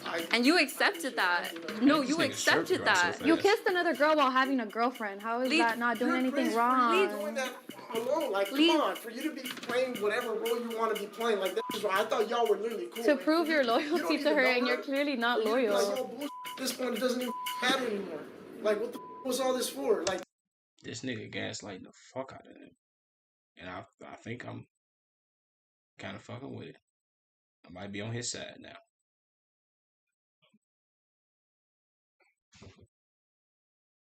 Not like a little spider monkey. It's over. I'm like 2 seconds. Wait, what? It says over. On like 2 seconds. Just stomp. Nigga, you think it's that easy? How's your day going? My day going good, Elijah. Yo, if you in the stream, like the stream and subscribe, man. Make sure you niggas subscribe when y'all in here. I think this is stupid. You love her? Do you love me? Do you love me? Hey, this, my bad for keep pausing. But this nigga's a gaslighting machine, nigga. You know what I'm saying? Spider monkey's a little as hell. Well, nigga, you fight the spider monkey then, nigga. I'll fight the moose, nigga, and we'll see who dies first. Me or you. You know what I'm saying? You're not beating. I don't give a fuck what monkey it is, brother. You're not beating that motherfucker. Now that motherfucker start jumping around, jump on your back, reach across your motherfucking face and snatch both your motherfucking eyes out your motherfucking sockets. Then what? You ain't gonna be doing too much fucking stumping, nigga. You acting like you acting like you that one nigga from Happy Feet, like you got the fastest feet in the world. Fuck is you Usain Bolt, nigga. That motherfucker when that motherfucker reach inside your mouth and snatch your fucking tongue out, nigga. You thinking it's gonna be that? What the fuck? Bro, how you got like 5 streams going at the same time? See, cause I'm a boss ass nigga. That's, you feel what I'm saying? That's how real niggas do it. You feel me? Real niggas can have 5 streams going at the same time. And also talking to all of them. Hold on, let me see something. Make sure you niggas tune into this fucking stream, man. Click on my motherfucking page, nigga, and tune into my fucking live stream, nigga. We going up. Stop fucking playing with me before I start fucking shit up in here. How do I get my shit back on my screen, though?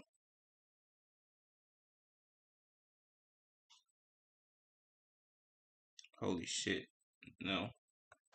I ain't mean to lower that shit. I think it was at 11.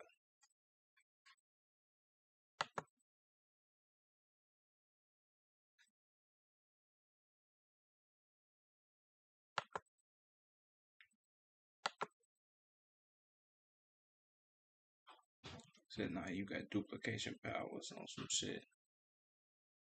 Yeah, I'm raw as fuck like that, you feel me?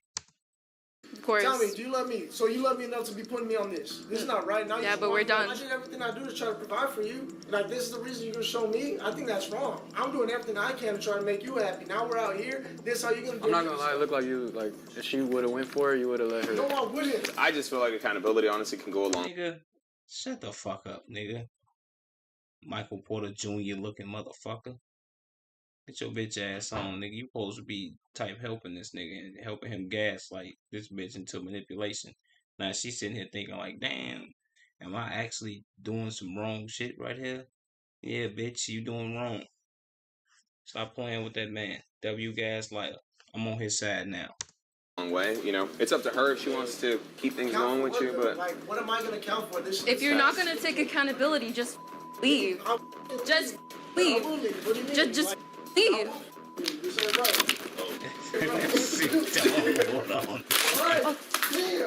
Dumbass. Kissing another girl while in a relationship and then saying it's no big deal or not your fault is crazy. Again, they're supposed to be flying back home together. I don't even know if that's gonna happen anymore, but hey, at least you can make some extra money using Cash Kick, right? Don't forget to check it out by clicking the link below or scanning the... Shut the fuck up, bitch. You trying to put on this weak ass ad, nigga. You the dick. WUDY video, man. Big pepper nose ass nigga. Now fuck out of here, man. Now what should I do next? Turkey Tom, Jamari, Patrick CC. Let's see, nigga.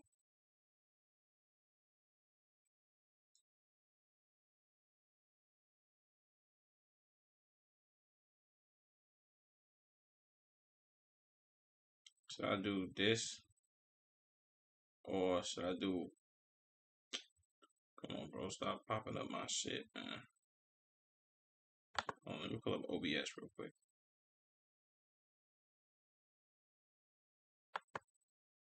When I clicked on this shit, though.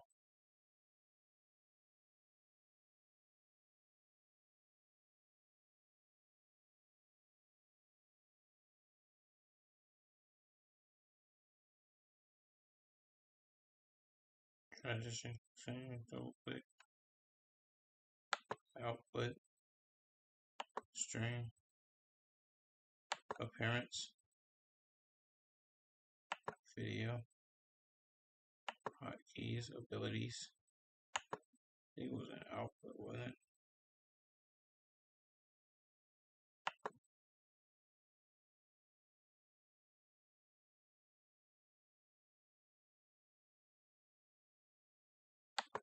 Fuck it.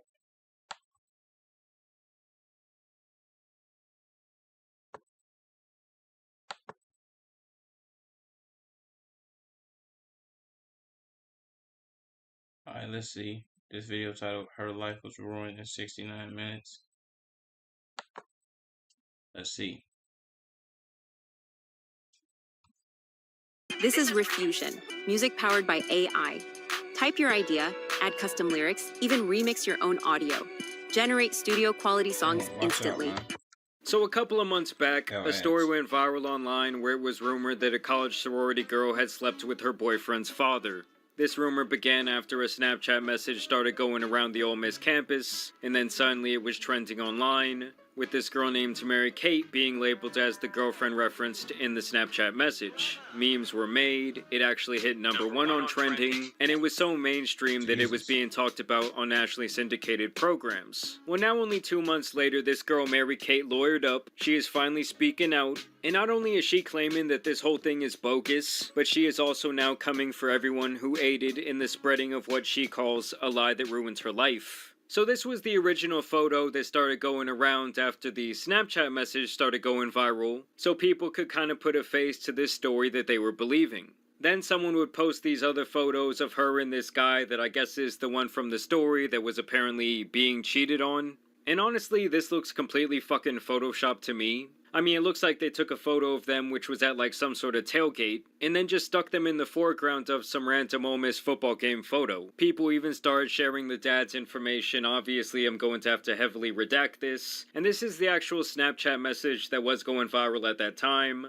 Basically, so I don't know like if you've heard this part, but so over like the break, or I can click right before the break started. Mary Kate went home early from school cause I guess she like finished her exams early and went to go watch Evan's little sister in her basketball game and went with the dad. I mean guys, the person who is writing this sounds so stupid that I might get a damn brain aneurysm by the time I'm finished reading this shit. So she says, and then they dropped the sister off at home like after the basketball game, and they went to like dinner and drinks and was like buying her drinks and stuff, and then they got with each other there or something. And then that was like the first time. And then I don't know how Ethan the boyfriend found out, but I know he did. And then he was like upset about it. And then, like, Mary Kay, like, told him she'll never do it again because she's a fucking liar like that. Like, a million times in this fucking message. I'm sorry, and so... something about never drinking again, possibly. But the mom knows, but she's not getting divorced fully because of Mary Cape. But because the dad is, like, cheated on her before, like, multiple times. So that's, like, why? But so bad. So this is the text message that people were believing as proof of this absolutely insane story. I mean, like I already said, all I can think after reading this is that the person that wrote this had the IQ of a fucking peanut.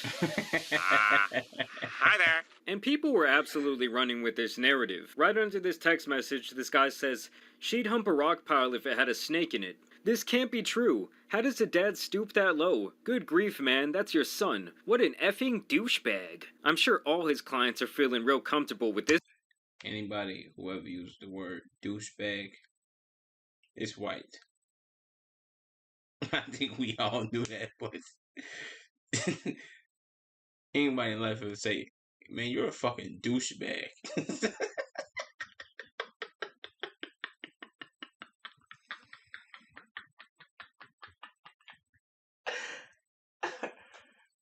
Oh man. A fucking douchebag. That's fucking This guy hilarious, watching man. over all their money. Hey, Mr. Loyal, how's my account looking? I'll be cashing out today. And then you even had random people catching strays. This was like a viral tweet about the situation, where I guess someone had found her Venmo account, and I guess she had sent this boyfriend money for gas, and he says at least Evan got his final bag. This guy says, Jesus Christ, who's the fridge on the left? And that is the thing about the internet, someone random is always gonna catch a stray that just had absolutely nothing to do with the situation at hand. They were sharing some alleged old photos from her past. Pro tip, don't black out at 3 p.m. I mean, this could all easily be doctored. Apparently, this was after the story went viral. She says, suing you if you post, my parents know. This alleged person says, I'm not posting it anywhere. She says, so go fuck yourself. I swear to God, I'm not posting. Maybe you should not have fucked his dad. And obviously, these types of things can be faked so easily. You create a profile name or Mary Kate Cornett, put a blonde up there, and people just start believing it. It goes viral. This one allegedly also comes from after the story came out, where she says, stop. Are you good? No. Hey, if you ever need a shoulder to cry on or a dick to ride on, I'm there. Like, I gotta be honest, that's one of the craziest lines I've ever heard. And apparently someone even took the time to rug pull tens of thousands of dollars, capitalizing on this Mary Kate meme. I mean, they even used her picture for the shit. And honestly, this is yet another one of those where if you invested in this, you did deserve to have your pockets run. But let's see what she had to say now that she's finally speaking out. Having the entire internet, half of the country hating you, and calling you disgusting things, telling you that you're a horrible person, that you deserve to die, that's a really hard thing for a girl to go through. She became famous on the internet and social media in the worst possible way. I mean, obviously, if this story was all bogus and she... For one, I've never seen this. How did this happen and I ain't see it? Maybe it's I'm not on the side of, like, white internet.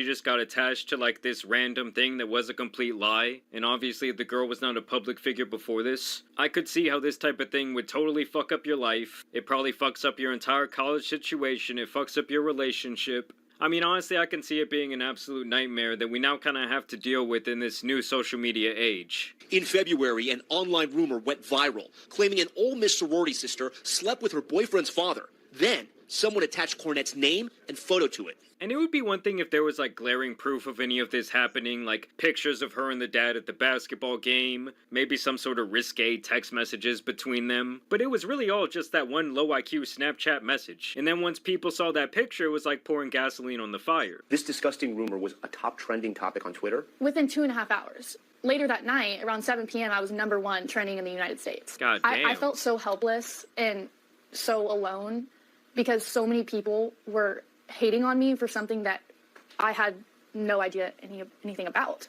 And I gotta say, guys, there's a lot of people who have taken themselves out of this world for much less. Cornett's phone number was also shared online. She was overwhelmed with harassing texts and voicemails. I was having thousands of calls come through, thousands of texts coming through, calling me a telling me I deserve to die. And even just to play devil's advocate and say, oh, what if this was all 100% true, she actually did that? I still do not think that that's grounds for doxing someone. And I don't really get what goes through someone's head when, like, they see that leaked information and think, oh, let me go to my phone and send this random number some sort of terrible message. That will really teach her. Like, I guess I just don't understand the mentality of some people. All because of an internet rumor. All because of an internet rumor that has zero truth to it. Zero. Cornett says she could barely leave her dorm room, had to switch to online classes. Someone even sent police to her mother's house in a fake 911 call. That's what I'm saying. All this stuff just becomes really fucked up really fast. Obviously, bad, fatal situations can occur from a phone call like that. And it's just like, why do people always have to take things to such extremes? And here is where we get to the Pat McAfee portion of this story. Because this girl is now going to be taking legal action against him based on things that he said about the situation on his show. The rumor was picked up by ESPN host Pat McAfee. This is what is being reported by everybody on the internet. Dad had sex with son's girlfriend. Has anyone apologized to you? No, I was not famous before this. I'm not a public figure that you can go talk about on your show to get more views. Nobody knows who I am, or nobody did know who I was. It's my opinion that her lawyer definitely told her to make that statement. I think this is going to be a defamation play because, like we've talked about on this channel, how when you're a public figure, it's very hard to prove defamation because it's very hard to prove actual malice. But when it comes to non-public figures, they fall under a totally different set of laws. And I did damn, she's trying to go after my nigga Pat McAfee, bro. Come on, leave my nigga Pat McAfee alone, man. Shout out Pat and the boys and his show, man. I love that show. But no, to answer your question, Shower Eats, I don't support Myron Gaines in any way, bro. I mean, I don't even know how the fuck I would be. So how would I support the nigga? By giving him the money? By watching them? Like, what are you asking me? Are you asking me, do I watch Fresh and Fit? If that's what you're asking me, no, I don't. I mean, I've seen it once or twice, but it ain't some shit for me. It's kind of like just a bunch of motherfuckers screaming, yelling, and talking a bunch of shit to females and doing a whole bunch of other shit. Like, not really some shit that I'm into. Shout out to them, though. You know what I'm saying? I don't really partake in a lot of that dumb shit. I like to, if the shit not funny or like informative, I guess, or kind of like just some bullshit, then I ain't really watching it. To keep it all real with you. What's up, Brianna? Nah, you chill, man. How's it going?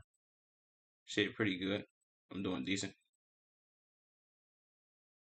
What made you ask me that though?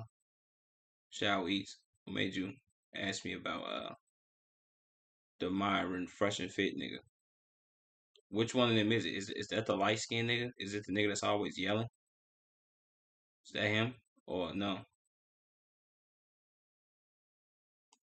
But how's it going for you, Brianna?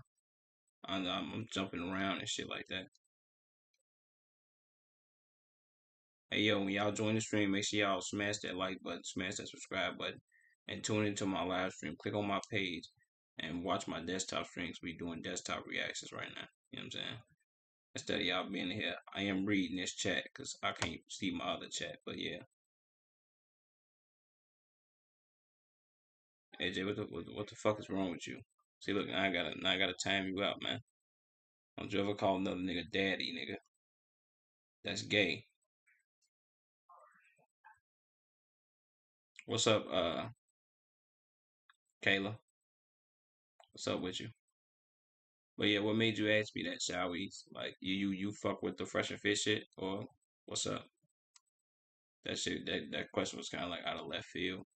I did actually want to show you guys the longer clip to actually give it some context, because he did say more than like, oh, dad sleeps with son's girlfriend. But I also want to note that he did never mention her by name, which could make all of this very interesting. Jackson Dart, Ole Miss guy, though, so you're going to have to check in on his father, make sure everything kind of lines up there. Yeah, just to make sure, what do you mean? You know, the right kind of culture type of guy. Yeah, he's Jackson Dart of Ole Miss's dad snooping around. Yeah, which happens at Ole Miss. I mean, that's kind of a... So there is where the reference kind of starts. He's talking about this Ole Miss quarterback Jackson Dart that will soon be drafted, making a little joke like, oh, it's his dad hanging around the campus and shit. Have you heard about Ole Miss? Shout out Jackson Dart. I've been there. The Grove. Okay, so you know about that. So you have not heard about the last 12 hours. No. He's... Appreciate it. Just like the stream. I wonder what that project deadline was. Fuck. Ads. Summarize. He said, I've been there. I don't want nothing to do with this shit, though. Sounds like nuts. There's a menage a trois that is really captivating. Boy, oh boy. Parents' weekend's going to be lit. Well, I think they're actually not doing it this week. Some Ole Miss frat bro. Yep. Sure. Okay. Had KD girlfriend. Allegedly. Dad had sex with son's girlfriend.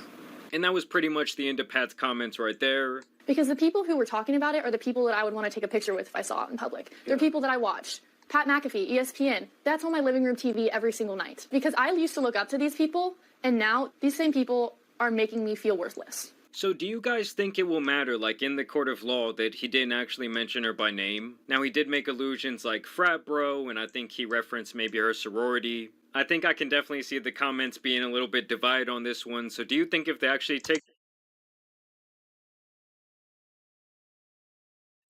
I'm not sure. I'm not sure if this is the first time I joined the stream, but I heard there's some sort of controversy in the background, so I thought I would ask. I don't know what you might have heard, bro, but well, what was it that you heard? I don't really understand. Well, I mean, shit, if you just wanted to know shit, that's my stance on it. I don't really get down with a lot of shit. I mean, I don't really have many takes on people. It's just certain shit I'm just not watching. I've seen maybe an episode of Fresh and Fit, if I can remember back that far, probably when they first came out or some shit like that. But this shit, it just got pretty old after a while. Like, you sitting on this bitch screaming into a mic and shit like that. I do watch, the fuck is his name? DJ Academics. I watch DJ Academics. I find that nigga to be pretty entertaining, pretty funny. He be like up to date on like information and shit like that. So I get a lot of my news from bullshit be happening. And I be wanting to tune in. Instead of me wanting to search for it, I just click on his motherfucking streams and shit. Personally. That's just me. But back to this video. I don't think she gonna get no money out of this. Because he ain't never say your name. So. And get off Pat McAfee ass, man. Leave that nigga alone. Take this to court. She has a possibility of winning or getting a settlement. Cornett now wants justice. Her lawyer says she's been defamed and is a victim of cyberbullying. The rumor is false. Defamation, it's People coming. promoted it without looking into it. You can't lie for money. Are there laws that protect Mary Kate? Because it seems like the internet, social media, it's the wild, wild west. To some degree, the law hasn't caught up with the speed at which a lie travels online. Seems like there's a little bit of doubt. And the fact that it's now kind of anchored to her name forever. I mean, honestly, yeah, it is. She gets like a little job application. People think, oh, Mary Kate. You know, it's not Mary Kate and Ashley anymore.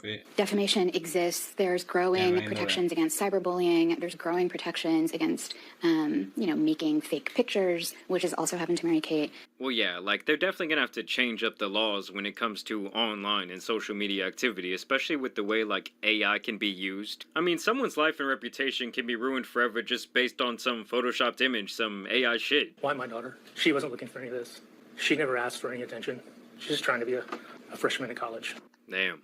And so now she started this GoFundMe that's already raised $32,000. And in the description here, she basically says, yes, my family does have the money to like fight this in court and for me to defend myself. That other people are not always so fortunate, so 100% of the proceeds from this fundraiser will be used to provide seed capital, establishing a foundation focused on helping innocent victims of similar defamatory cyber attacks. Zero money raised here will be used for personal purposes. So it will be interesting to see where this story goes, and how it might be able to set the precedent for situations in the future.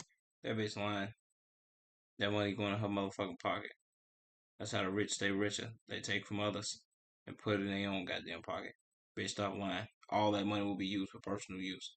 I wouldn't be surprised if that motherfucker got $100,000 in it right now, and she pull that shit out and go buy a motherfucking purse or a car or some shit. That are similar to this, where someone has their life destroyed by what they call a lie. But y'all, of course, let me know y'all's thoughts down below. As always, I also want to thank you guys for watching today's video, dropping a like and subscribing. But as you guys know, it's been your boy, the Tan Superman, and some other lawsuits out here need to be covered, so I'm out. Peace. Shout out to Jamari for that, man. That was a W video. I fuck with that.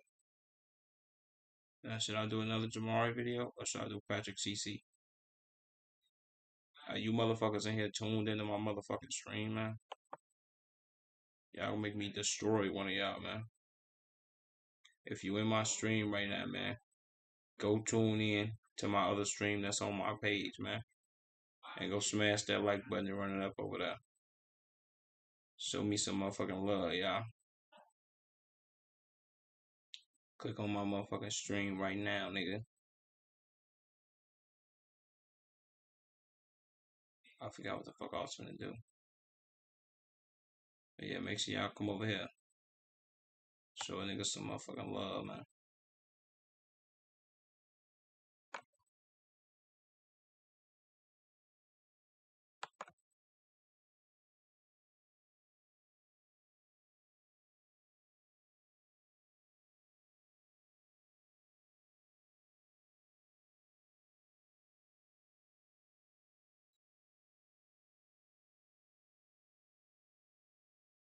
And I can close this one out. I did that one already. Damn, should I do it? Fuck it. We're gonna do another Jamari video. Let's see what Vitaly was doing. So years ago on YouTube, back when the pranking genre was the hottest trend around, you had a YouTuber named Vitaly who found himself at the top of the mountain. Should I sit back with you? My wife was pregnant and then she fell down the stairs. I mean, I kind of pushed her, to be honest. And this is my friend Yusuf. He's going to check it out. And if you see this, my channel is Vitaly ZD TV. He's crazy, man. Getting hundreds of millions of views, starring in his own movie, and raking in millions of dollars. Now, after a while, the genre would cannibalize itself. All these other YouTube pranksters that you see, they're all fake. And let me tell you a little bit about these. Number one, FouseyTube. FouseyTube, you're the biggest bitch on YouTube. You're a crybaby. You had guts to say that 99% pranks are fake. Yeah, because 1% real is me. The internet would move on, and Vitaly would ruin his public image in a variety of ways. With the most damning being a criminal offense where he attacked this random woman who was out jogging in public, striking her in the head multiple times, and leaving her with injuries so severe that I cannot show her image in this video. That time, this girl, for no reason, no one's gonna forgive me about this. Random jogger female. He came to her, tried to give her a hug. She refused, and then he started punching. Now, after that, Vitaly would disappear for a couple of years from the internet, but he would later return as an IRL streamer. At first doing his usual thing, harassing people out in public. Can I see you? Can I see you? Get the f*** out of here. But over time, he would turn into one of many vigilante catchers, although he did this in a very unprofessional way, often beating or humiliating these people for online brownie points, which would of course result in botched operation after botched operation, to where these nasty guys could walk away without facing any sort of legal justice, leading many people to question Vitaly's true motives. Like even the police themselves criticized the stupid ways that he was moving, all for the sake of his own content. Now, regardless of this criticism, many people still felt that what he was doing was a net positive for society, and so he began to regain public favor online. Holy shit, this nigga's nose is massive. This rad shield nose having ass nigga. Jesus Christ. For around the last year. But now Vitaly has gotten himself into a Johnny Somali type of situation, going overseas to the Philippines, and potentially ruining what was left of his career and his reputation. So essentially, Vitaly was going out in public harassing random unassuming people. This was one of the clips that really went viral. I'm gonna fucking rob you if you keep walking away. I wanna give you money. No? Okay. No. Okay, because you got a COVID mask, you liberal Go get your vaccine. Trying to give you money, but alright. And you guys will see this kind of becomes a running theme throughout the video. Vitaly thinks that just because maybe he gives out some money or does some good deeds, that in turn he can just act however he wants, he can threaten people out in public, he can mess with random police officers, he can steal things from malls, he can drive recklessly through the streets, when obviously just because you do some good deeds, it doesn't mean you can... Maybe this nigga's like a dope fiend. Like he do crack or some shit. Or maybe he just dumb. Just be a total asshat for the rest of your life. Here I just wanted to show you guys more clips of him harassing people out in public, including several police officers. Can I shove this up your booty? What? Is that okay or no? Okay. Huliin mo, kuya. Huliin mo yan. Huliin mo yan. He's not chasing me, boss. I want you to chase me. So as you guys can see, the authorities over in the Philippines seem to be a lot more reserved than what we have here in America. Look at that ass. I ain't gonna lie to you. I think if he was black, they'd probably lynched him. Can I say it on here? I probably can't say it on here, but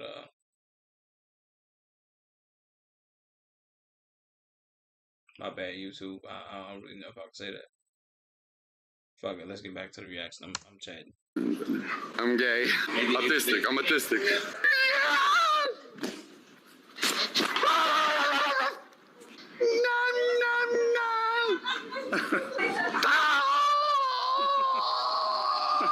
So yeah, basically this guy is just pushing 40 years old, making a complete ass of himself out in public. Can I give you a kiss? No, I have a question for you. I'm the new general in town, motherfuckers. Another running theme here seems to be that he thinks that he can treat the authorities over in the Philippines with the utmost disrespect. This much? I'm a homosexual? And to me, it's just like, at what point does your brain mature past the age of like 12 years old? Like, how long is he gonna do this same bit that he's been doing for well over a decade and still get his jollies out of it? I told you, Vitaly's back. Real king. And here in this next clip is when one of the alleged crimes occurs, as Vitaly appears to steal this LED mask right from the mall. Shangri? Shangri. They won't recognize me. They're gonna call more security with that one. It's fine. I look like a different person. They're gonna call security because you got that. And it's almost like he's getting a kick out of the fact that he's breaking more and more laws. He's also being a complete idiot by following in Johnny Somali's footsteps and live streaming the entire thing, literally incriminating himself and giving the authorities there the evidence they need to actually indict him. No, yes.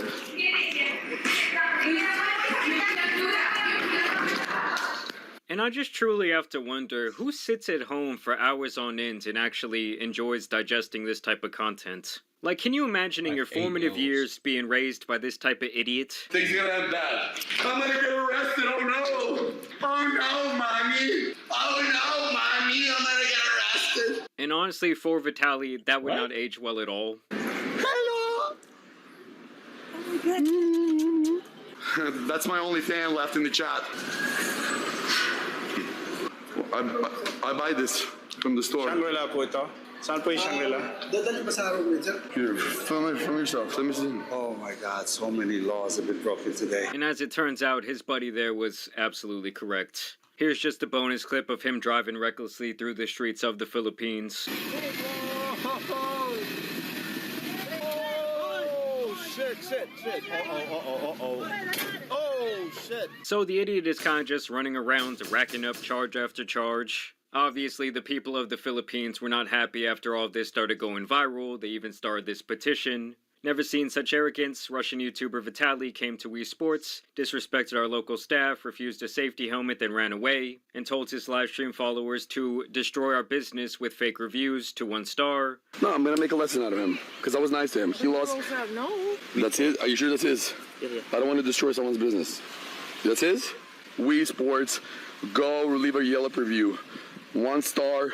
They say they have video proof of everything, but that they are unfortunately getting review bombed, saying that it's not only pathetic, but illegal, disgusting, and this person should really get taught a lesson, which obviously I completely agree with. And so on the actual petition, it's been signed by around 3,100 people, and this is all in an effort to ban Vitaly from pretty much all social media. They say Vitaly verbally assaulted a Filipino instructor with vulgar, sexually degrading remarks. So Nini's position is always in this area? Yeah, you want me on my knees, huh? Like this?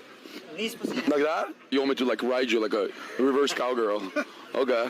And then obviously he refused to follow these mandatory safety rules. We need to learn first the... Does anybody know what the fuck is wrong with this nigga? Maybe he might be like a little mentally challenged. You feel what I'm saying? Maybe we should get this brother some help. Maybe he's just dumb. I don't fucking know, man. Somebody should just beat the shit out of him. Maybe they fucking him up in that Filipino jail, man. Technique of this kind of work. Wow, okay. Okay, sir. Oh, yeah, teach me. If we're already there, we're gonna be practicing in 5 minutes to understand how to take off the boards. And it's funny because their evidence is literally just his own live stream. So yeah, now they basically are requesting him to be banned on all socials, and they essentially want to ban and blacklist him from re-entering the Philippines, calling him a threat to public dignity and safety. And my guy down here actually had 2 video replies that I absolutely loved. People like Vitaly need to be banned. What an idiot. And I gotta say, while that message was short, it was also very wise from our buddy here. And this other American Voyager content creator. What the fuck? Is that a fake ass Pat McAfee? Like, is this Pat McAfee from an alternate universe? This big face ass nigga. Fuck, his face so damn big. I'm tripping. Would actually show up to confront Vitaly about his behavior. Why are you asking you why even make that content? Genuinely. Because like I'm speaking up for a large majority of people. Shut the do whatever I want. What are you gonna follow me? I'm not gonna follow you. I swear to God, bro. Real conversation. Man, I don't want to have a conversation. I don't want to have a conversation with you, bro. That's fair. You don't want to have a conversation with reality. You want to have a conversation with reality? What have you done in your life that's positive, bro? What have you done? Show me proof. I'm not a lol cow online fucking with people. Oh, so you came to press me, yeah? No, I came to have a genuine conversation. And your genuine conversation what? I'm telling you exactly what's going on. And so it's kind of just the same sentiment that people had for Johnny Somali, like, hey dude, you're coming here and acting like a total asshole, and you're gonna end up setting this precedent for all the other live streamers that are trying to actually, like, be good and show the better parts of these different... See, he fucking up because he's the same skin complexion as me. See, this other dude is Caucasian, so he's getting away with a lot more. But this, whoever this Johnny nigga is, big horse mouth ass nigga, you fucked it up, nigga, for blacks. They already look at us bogus. We already at the bottom of the totem pole, nigga, and you fucking it up for us, big face bitch. Fuck out of here. I should slap the shit out this nigga. You picking your nose, bro? Yeah, I'm picking my nose, nigga. What about it? Would you like to pick my nose for me? Don't you ever ask me no motherfucking questions, nigga, before I cause mass destruction in this motherfucker. If I reach through this phone and snatch your motherfucking esophagus out, nigga. You still yapping? Yeah, bitch, I'm still yapping. Eat this dick, nigga. Different countries and their culture. Now they're gonna start putting us all into this really bad pigeonhole. And what do? You gotta watch my I haven't watched your stream, you're a piece of shit. And I came here to say that to everybody. You're a literal piece of shit. Perfect, amazing. Jesus loves you too. Let's go. Don't before I knock you. You're not gonna knock me out. Oh yeah? What are you gonna do? I guarantee you're not gonna knock me out. Yo, back off. Oh, what are you gonna do about it? And I love how he goes from sarcastically saying, oh, Jesus loves you too, to now like, I'm gonna knock you out. In the span of about 5 seconds. I don't have security either. I'm literally just as big as you. Okay, cool. You don't need to solve shit with violence, bro. Words are just... I'm trying to walk away from you, and you're trying to follow me, so you're harassing me. I'm calling you out for being a piece of shit. Okay, I am a piece of shit. Congratulations. Come here and you okay, what are you gonna do about it? I'm not gonna do nothing. Shout out to Fat Pat McAfee for pressing this nigga. You know what I'm saying?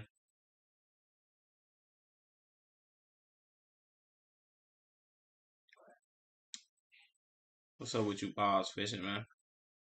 And what's up, Venit, Sal, whatever the fuck your name is. Come on, Bob. Don't look, nigga. The only thing I don't allow on my channel, nigga, is spamming. You can talk your shit, man, but don't spam. Now you gotta sit in timeout, buddy. We don't do that over here.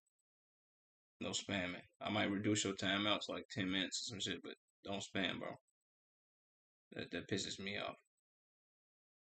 So you ain't finna do nothing but sit there and raise that cholesterol. Nigga, you ain't finna do nothing but sit there and eat that dick, nigga, like you been doing. Like I told you, nigga, eat my dick, but eat it right, nigga. I like my balls licked while I'm getting my dick ate. Pussy. Do the right thing like Spike Lee. And sit your bitch ass there and shut the fuck up, nigga. If I slap the shit out your mama, nigga. Pussy. What's up, bad at the game? What's up with you, my nigga? And if you in here, click on my motherfucking page and tune into my fucking live stream, nigga. We doing reactions. I've been at this shit for a little minute, nigga. And back to my nigga, the Fat Pat McAfee. So stop following me. I'm here speaking for the Filipino people. Yeah. When I say you're not gonna come here and the locals for views. So yeah, big shout out to this guy for going out and standing up to Vitaly for the Filipino people, and really in the name of all the people with sense on the internet. I will definitely be including his channel in the description down below, and this is where we see Vitaly actually face the consequences for his actions. Russian YouTuber Vitaly, who harassed and disrespected Filipinos while filming at Bonifacio Global City, was caught by police officers in front of a hotel along Seaside Boulevard in Pasay City, and as you guys can see, even in his mugshot, this guy shows absolutely no remorse. He has this big old smirk on his face. And it's pretty clear at this point that Vitaly just sees himself as some sort of untouchable figure. Like, even when they brought him into the actual police station, the guy does not seem to be taking it very seriously. Yeah. Good evening. Okay, here's your Miranda rights. Okay, sir.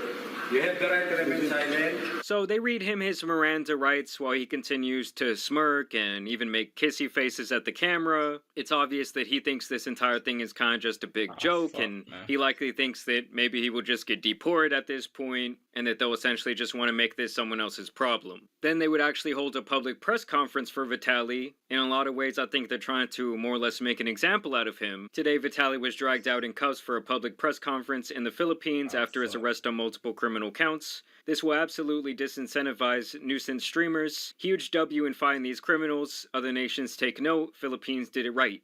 and this account claims that the charges he was arrested on include unjust vexation, which essentially seems like disturbing the peace here in America. They say he was also arrested for alarm and scandal and attempted theft. And so even in the press conference, it was obvious that Vitaly was still not taking this very seriously. This man here in the front would essentially say that they plan to make an example out of Vitaly, that they plan to hold him there in the immigration detention facility, and that essentially they're not just going to deport him and in a lot of ways like kind of go light on him, and they're going to... Listen here, nigga. I don't know who the fuck you thought you was talking to, pussy. You know what I'm saying? Like I told your bitch ass nigga, you sit there and you eat dick, nigga. You eat dick and you don't stop eating dick unless I tell you to, bitch. Fuck wrong with you? Now sit there and be fucking quiet, bitch ass nigga. While I fucking react before I jump through this motherfucking phone screen and destroy your whole motherfucking existence. If I pull this meat exercise all their power to make him go through hell, and not just give him a pass with deportation. As you guys can see in this next clip, Vitaly would continue with his antics, as he would give himself a small round of applause when they would play some of the clips of him harassing people out in public.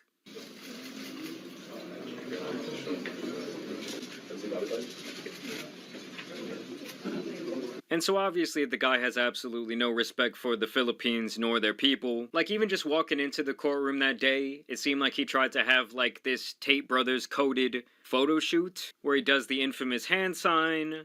And it's just beyond obvious that he's not taking this seriously at all. And to me, it almost seems like he thinks he's some sort of badass for going out in public and acting like a complete asshole. Breaking all these different laws and disrespecting all these different people at his big age. Like, if anything, they should honestly put him behind bars for like 30 years and the offense should be making so many people cringe. Even the tourism secretary over in the Philippines would have some choice words for Vitaly. The Department of Tourism strongly condemns any abuse by any tourist. Our country is well known for its unparalleled hospitality. We fully support our law enforcement agencies, including the Bureau of Immigration, in ensuring that the offending tourist is able to be meted out with a concomitant penalty under the law and suffers the consequences of having mistreated Filipinos in the country. So yeah, she essentially said in this case we're not going to fuck around, and basically we're going to set the precedent that we don't want this happening all the time. I mean, it is really Johnny Somali that kind of opened up this can of worms, where these IRL streamers think they can go to these foreign lands and kind of just treat people however they want, while also breaking their laws and completely disrespecting their culture. And while it is nice to see some good old-fashioned civilian justice from time to time, seeing them face actual legal consequences in the country where they're actually harassing people is likely what it will take to detour more of these idiots from replicating this type of behavior. And so when this all went down, pretty much everyone online kind of unanimously agreed that Vitaly was a douchebag, but of course you had that fool Myron from Fresh and Fit standing up for him. He says, wow, what the fuck? Vitaly is a good guy. It bothers me to see this happen to him after he made such a huge change for the better in his life. He stopped drinking, drugs, was catching really bad PDFs, and was growing fast on Kick. Then he was creating problems in the Philippines by being a nuisance streamer like Johnny Somali. And here's the kicker, because you know these guys can never take accountability. He says, I don't know whose idea this was at Kick. This was an awful move to put one of their top streamers in serious trouble. As if Vitaly is not a grown man who's almost 40 years old, running around himself making these idiotic decisions. But no, let's blame some random people at Kick, like if they went into his mind and controlled his fucking body. This press conference proves it's obvious the Philippines is going to try to make an example of Vitaly, which is great. I hope Vitaly gets out and makes a U-turn in his content. He is talented and does not need to make problematic content like this to get views. And honestly guys, I had no problem with the vigilante justice that he was bringing in America against the PDFs. But at some point it almost seemed like it was more for the content and more for the got you moments than for these various people to actually be charged with a criminal offense. And so to me it kind of defeats the purpose of the positive action. Like this is yet another great example of that. This guy says, it's wild how all the media in the Philippines is highlighting the mistakes Vitaly made. My guy, it wasn't a mistake, it was straight up harassment, it was him straight up going out and being an absolute clown. But ignoring everything good he did while he was there. Nobody's perfect, give the man some credit. He buys this little girl some shoes. A little big? A little big or no? He then goes and buys these two kids some cell phones. She has a phone? No. So Yeah, we'll buy 2 phones for them regular, yeah? So you can communicate. Yes. And then, of course, he just does the classic where he straight up hands out money to random people. I feel like oftentimes a lot of these guys who go around giving out money or buying things for people on camera, you know, all for the content, basically it seems like they feel like that's just going to exonerate them from all their other bad behavior. To me, it just kind of puts a blemish on everything positive that you're doing. But either way, we're going to have to see what happens with Vitaly. I don't know, this guy just has something very twisted in his head. Honestly, they shouldn't have let him come back after what he did to that woman. And at this point, to me, he's much worse than someone like Fousey, who obviously has had his fair share of idiotic moments, his fair share of blunders. But yeah, with a lot of these guys, it's just like, dude, you're getting pretty old. I think it's time to get off the internet, or at least time to stop with these antics. Why the fuck he just But either way, y'all let me know what you guys think down below. Do you think that they're going to detain Vitaly over there for quite some time? Do you think he'll end up being kind of scot-free of all of this? I want to know in the comments. But as always, I also want to thank you guys for watching today's video, dropping a like and subscribing. But as you guys know, it's been your boy, the Tan Superman, and some other idiotic streamers out here need to be covered. So I'm out. Peace!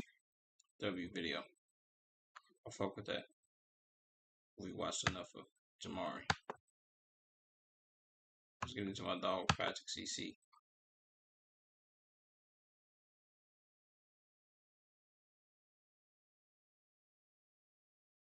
I'll load up my dog channel, man.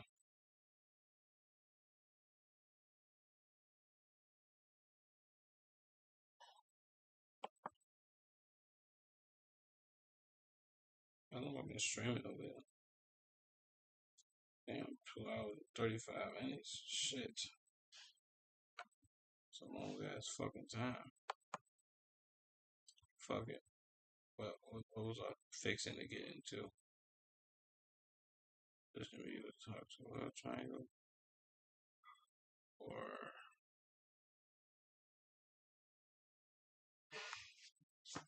damn.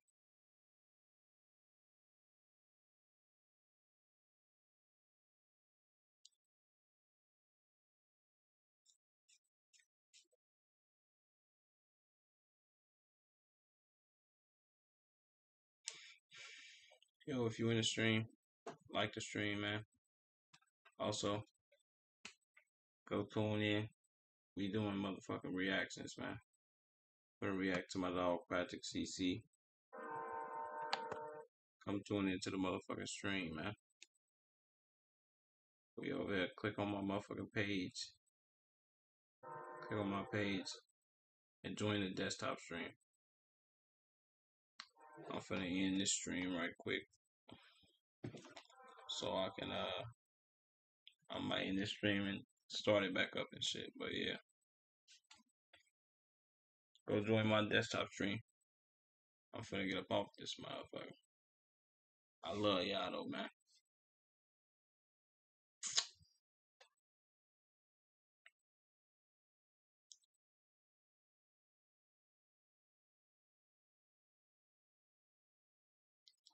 Only 2 subs from that shit. What the fuck?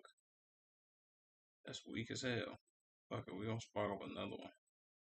See if I can get some more people in this bitch.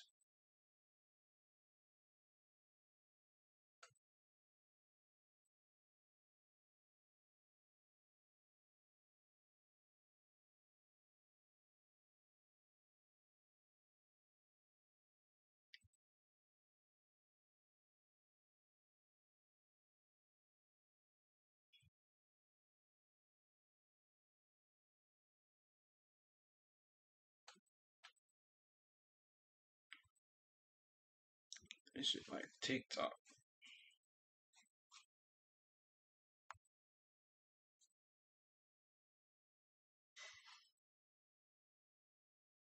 We almost 3 hours in deep over here, man.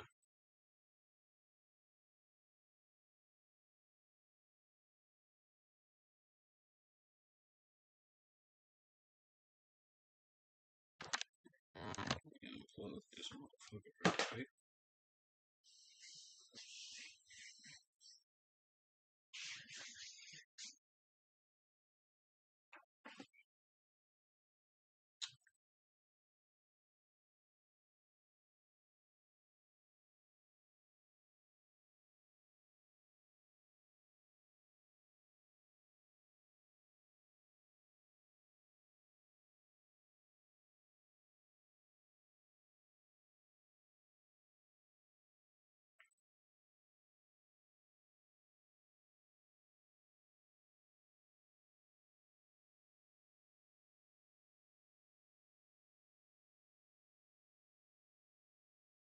Okay, fuck it. Let's do the Darkest Family Guy episode.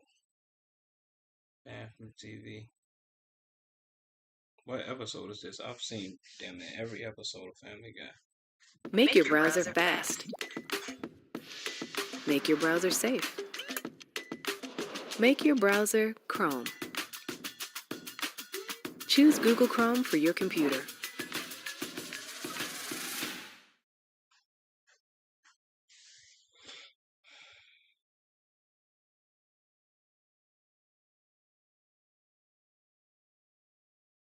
Enfamil NeuroPro has MFGM components to support your baby's brain development. Try today.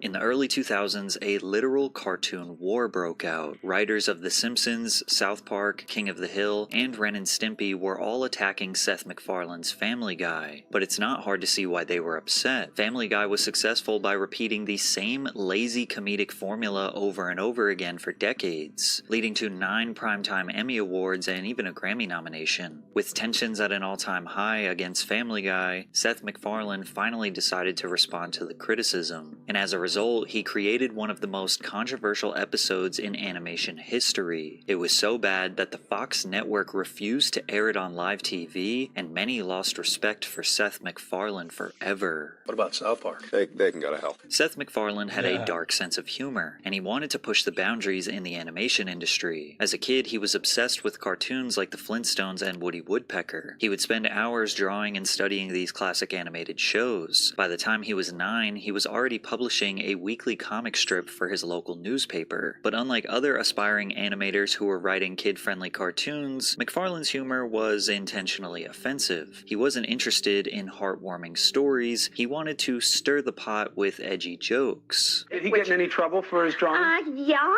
What kind of stuff? He was the cartoonist for the school paper, and the character in his cartoon is taking communion. The comment underneath said, "Could I have fries with that, please?" And Seth can still remember how a local priest reacted to that cartoon. Dear Seth, shame on you for insulting the Almighty God and those who love him. After studying animation at the Rhode Island School of Design, MacFarlane caught the attention of Hanna-Barbera Productions with his thesis film, Life of Larry. Is it too much for a kid to just call his parents if he's going to be out late? You know, I mean, especially in a city like this. It ain't safe, you know, Lois? I mean, even in this apartment. I mean, some nut in his underpants could just walk in off the street, bang on the door, and demand God knows what. You guys have any Cheez-Its? Honey, I think we should move. During his time at Hanna-Barbera, he helped write and animate legendary cartoons like Johnny Bravo and Dexter's Laboratory. And while most animators work behind the scenes for years before ever getting the opportunity to share their own projects, MacFarlane just kind of skipped the line. He pitched a crude, low-budget cartoon about a dysfunctional family featuring an alcoholic dad, a talking dog, and a violent baby to various networks, and Fox took a gamble on him. In 1999, Family Guy was born, making Seth MacFarlane the youngest showrunner in television history. But what nobody knew at the time was that this show would go on to change the animation landscape and make Seth one of the most hated men in the industry. Over the years, Family Guy has been called many things, from iconic to offensive, but if there's one word that keeps coming up, it's lazy. I enjoy Family Guy because it's something you can watch and laugh at without thinking. It has a formula, and that formula is easy to digest and laugh at without needing to pay attention. It's a good background show, something to listen to when doing something else. If you're going to expect a story, don't try to expect it from Family Guy. That's missing the point. Much of the criticism towards Family Guy is that the show has a repetitive formula, and once you see it, you can't unsee it. A large amount of the episodes are basically Peter does something stupid, Brian and Stewie go on some weird side quest, Meg gets bullied for no reason, and every few minutes they put in a random cutaway gag that has absolutely nothing to do with the story. I thought I could deal with being blind at first, but I don't know. I haven't felt this out of place since that week I lived with Superman. We must stop Lex Luthor before he irradiates the world's supply of gold. Hi, sorry, I know you got a meeting going on, but we are officially running low on Mr. Pibb and Cheez-Its. Just putting it out there, if you're heading to the store later, 800-mile drive for me, only like 5 seconds for you. Critics believe Family Guy doesn't rely on good storytelling or deep character arcs and instead fires off quick, easy, and pointless jokes. Some hit, some miss, but it doesn't really matter because the show moves so fast that nobody has time to care. Family Guy's cutaway gags used to enhance the quality of the overall episode, making the show's style unique, but over time they stopped being objectively funny and became random for the sake of being random. Peter, when did you become so polite? Oh, I've been hanging out with Caillou's beta dad. In fact, I'm meeting him at the park to eat unsalted saltines on the swings. I feel like you're wearing what Rachel Maddow would wear to a pumpkin patch. As the years went on, many thought that the show was using these gags as a way to fill up their time slot and maybe make up for poor writing. We know for sure this is how The Simpsons creator Matt Groening felt, because he did not shy away from blatantly making fun of Family Guy in front of their millions of viewers. At the start of 1999, Family Guy made its debut on Fox while The Simpsons was already on its 11th season. Immediately, the two shows were competing for viewers on the same network, with Family Guy pulling similar numbers to The Simpsons. The Simpsons officially ignited the beef in the episode Treehouse of Horror. In the episode, Homer discovers how to clone himself, but his attempts were not perfect. Some of the clones came out looking off. As the camera pans across the field of cloned Homers, one of them looks like Peter Griffin. Seth MacFarlane realized that this was Groening accusing Peter Griffin of being a copy of Homer Simpson, and that accusation is not too far from the truth. The Simpsons pioneered adult animation in the mainstream, proving that animated shows could appeal to more than just kids and can oftentimes be edgy and controversial. And the genius behind the show was Matt Groening. Unlike Seth MacFarlane, who had a degree in animation, Matt Groening was just a self-taught hobbyist trying to make ends meet with his cartoons. In the late 70s, he was living in Los Angeles, barely scraping by, drawing and selling his own self-published magazine called Life in Hell. After his cartoon got the attention of Hollywood producer James Brooks, who produced talk shows and small TV shows, he asked Groening to make short animated skits for The Tracy Ullman Show, which resulted in Groening creating a batch of characters for these segments called The Simpsons. Here we have Bart Simpson, the young lad who captured the notorious candy store bandit. How does it feel to be a hero, Bart? Pretty damn good, Phil. Your family must be proud of you right now. I bet they're jumping up and down. What started out as shorts on a sketch comedy show in 1987 quickly turned into a full-length series by 1989, and from the moment it premiered, it was an instant cultural sensation. The Simpsons wasn't just another cartoon, it was the cartoon. The show took the classic family sitcom formula seen in popular shows like The Cosby Show and flipped it on its head. Instead of a picture-perfect suburban family, you had Homer, who is a beer-drinking, insane father that often physically abuses his son. Marge is a tired mother constantly trying to hold the family together. Bart is a preteen-aged menace that lives to cause chaos. Lisa is a misunderstood genius in a messed-up family. And Maggie is a baby who doesn't talk too much but has a lot of personality. And not to mention the people of Springfield, which is filled with seemingly an endless list of side characters that fans would slowly get to know over the years, such as Ned Flanders, Krusty the Clown, Sideshow Bob, Snake, Professor Frink, and so many others. What made The Simpsons revolutionary was how it could go from making fun of politics and pop culture to having genuine interactions that made the characters feel real. Like, these weren't just wacky cartoon characters, they represented people that you knew in your real life. It wasn't just about gag humor, it was about telling great stories that happened to be hilarious, and it worked. By the early 90s, The Simpsons was the most watched show on television, with viewership peaking at 15 to 20 million viewers per episode. Family Guy, on the other hand, was cancelled twice in its first 3 seasons, probably because many people felt it was the inferior copy of The Simpsons. However, they came back stronger than ever due to massive DVD sales and high ratings on reruns. The senior vice president of Fox Home Entertainment said, Family Guy had proved an unexpected success on DVD as well. The first boxed set of episodes has sold 1.55 million, ranking number 3 among television shows behind the first season of The Simpsons on Fox and Chappelle's Show on Comedy Central. After the show came back on air in 2005, it dominated, with the 4th season averaging 7.9 million viewers per episode, which at the time was more than twice as many viewers as South Park. And looking back on season 4, it's easy to see why it performed so well. He takes the beam. The spectators hold their breath, as Stewie Griffin is America's last hope to take home the gold. Oh, did you see that, Mitch? I sure did, Kathy. That was impressive. Season 4 is called by some peak Family Guy. It was paced well, funny, and just the right amount of offensive. The cutaways were tasteful, adding to the chaos without taking away from the story. And during Family Guy's resurgence in popularity, The Simpsons writers decided it was the perfect time to diss them once again. In Season 17, Episode 8 of The Simpsons, 2 Italian police officers are flipping through a book of known criminals. As they skip through the mugshots, you can see a picture of Peter Griffin with the crime of plagiarismo, which means plagiarism in Italian. The diss could not be more clear, again claiming that Family Guy is stealing the premise of The Simpsons. They also threw a bonus jab in at American Dad, which is Seth MacFarlane's other show, essentially saying they are a copy of a copy. And while these jabs feel like The Simpsons play fighting with Family Guy, South Park came out of nowhere and dropped an absolute bomb on them. A diss that was so brutal that multiple writers in the animation industry personally thanked them for attacking MacFarlane. Matt Stone and Trey Parker were just 2 film school kids from the University of Colorado who couldn't care less about what other people thought of their humor. They both believed that comedy could be as offensive and brutally honest as possible. Odin Valhalla Rising, now available on mobile and PC, exclusively with Google Play Games. While also having a great story. In 1992, Matt and Trey met on the set of a student project. To pass time in between takes, they would do voices for each other trying to make the other one laugh, and they instantly became best friends. You do eating sounds? Oh, yeah. That's a cuttlefish and That's a cuttlefish and asparagus is not the same thing well. Oh no! Cuttlefish! Cuttlefish is about to come out of my. If you want to see what I'm watching, oh, here it comes! Oh, it's going to be a rod! Hold on, Kaider!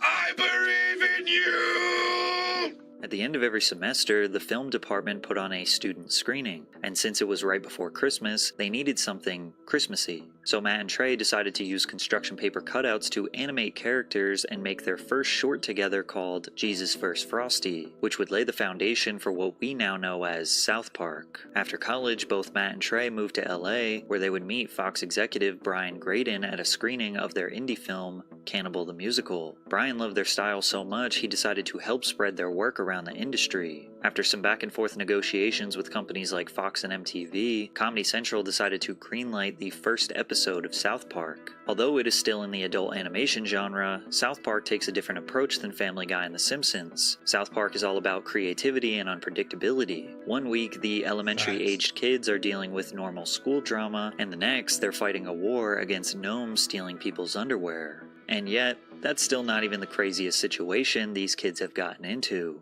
Do you like it? Do you like it, Scott? I call it Mr. and Mrs. Tenorman chili. Oh my God! Oh my God! I made you eat your parents. South Park instantly turned Comedy Central from a struggling cable network to a network powerhouse, pulling in between 3.1 and 5.5 million viewers per episode. By season 2, it was breaking records. On April 22nd, 1998, the episode Cartman's Mom is Still a Dirty pulled in 6.2 million viewers, making it the highest rated non-sports show in cable history at the time. To put it into perspective, 8 of the 10 most watched shows on cable that spring were South Park episodes. Damn. In just over 1 year, Trey Parker and Matt Stone took over cable TV. They also developed a seething hatred for Family Guy. When asked about how he feels about Seth MacFarlane's empire, Trey Parker said, "There's more and more stuff every day finding its way onto American television that I think is really great. But then you get this bubblegum shit that's just like, by the book. What we call 9 to 5 comedy writers. They mostly have families and kids, and that's the most important thing. And then they go into work and write comedy, and when it's 5 o'clock, it's time to go. It's gag humor.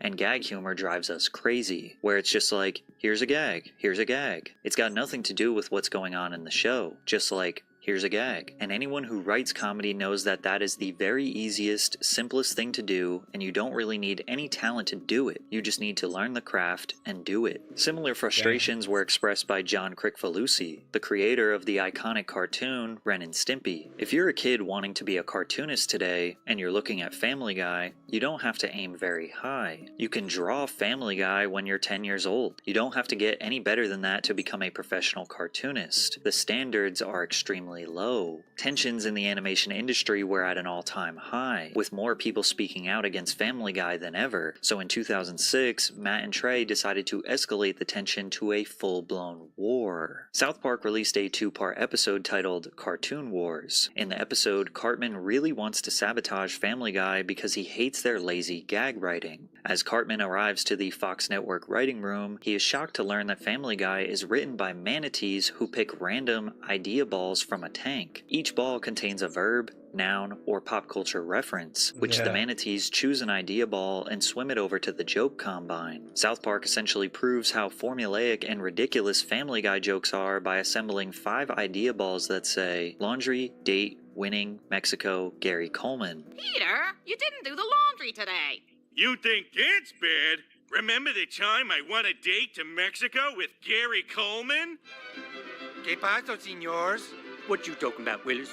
When this episode released, millions of people around the world witnessed South Park brutally minimize Family Guy's value to the entertainment industry. And it turns out, Matt Stone and Trey Parker were not the only ones in the industry who hated Family Guy. After the first part aired, we got calls from people at The Simpsons saying thank you, because they actually hate Family Guy more than we do, even though they won't say it. And then we got calls from people that work on King of the Hill saying, they said, quote, you're doing God's work by ripping on Family Guy. And like, because Family Guy is kind of this, it's like the Justin Timberlake thing. It's like when you're a musician and you're doing your stuff and you're working hard and you're trying to do art, and then Justin Timberlake comes along and just rakes in all the cash and everyone thinks he's awesome. You're like, dude, come on, that's not that good. Up until this point, McFarlane never really responded to the jabs and criticism towards his show, but this attack was too big to ignore. Ironically, he didn't fire back at South Park. Instead, he shifted his anger towards his original haters, The Simpsons. However, many believe he took it too far, and this joke nearly destroyed his reputation forever. In a 2007 Family Guy episode titled Movin' Out, at the bottom of the screen appears a bumper for The Simpsons, with a miniature Marge waving to the audience. Because both shows air on Fox, this could have easily been mistaken for a genuine promo. Then miniature Quagmire runs over and attempts to essay Marge. She fights him off and dashes off screen, but then Quagmire with his pants around his ankles chases after her. Then it cuts to a shot outside of the Simpsons' home where we can hear Marge and Quagmire having sex in the parents' bedroom. Homer then walks in catching them, shocked. And from there you can hear Quagmire shoot and kill the entire Simpsons family. Oh my god! Oh my god! You shot my homie! I'm calling the police!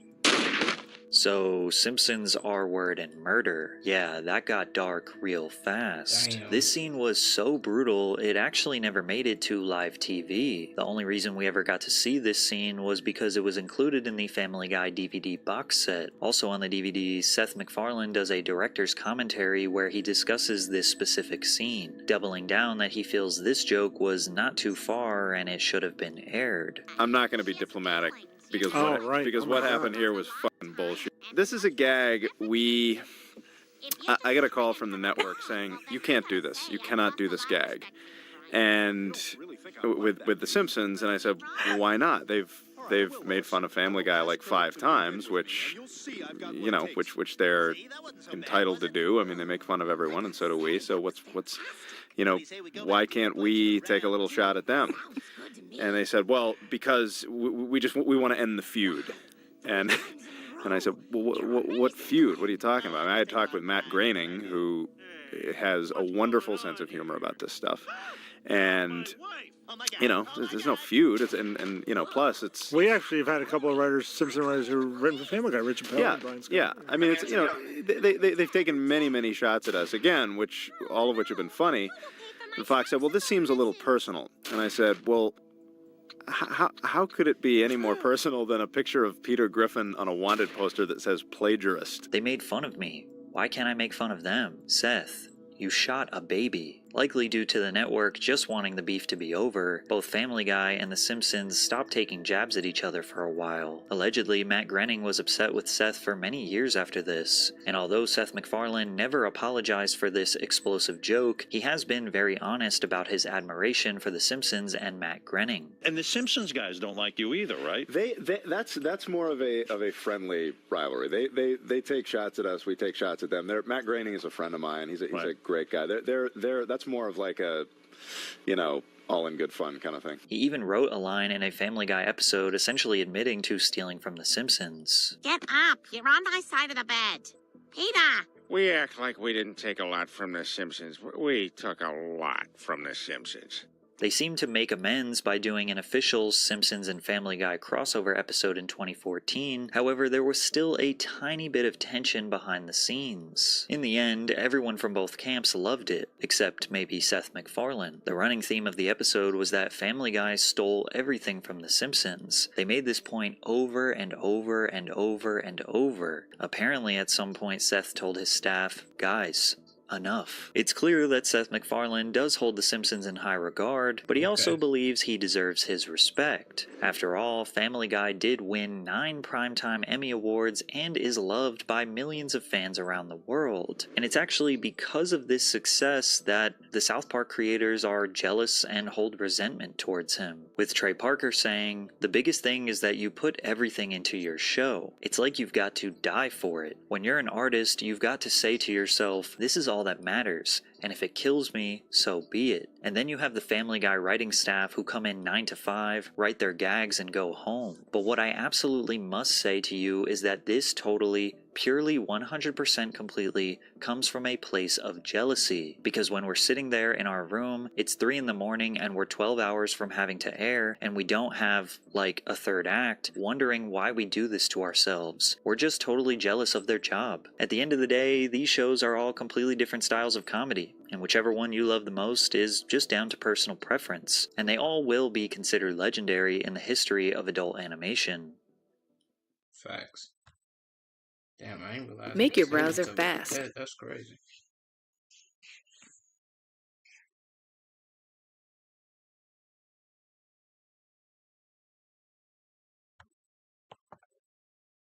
Entitled actors destroy the Disney classic.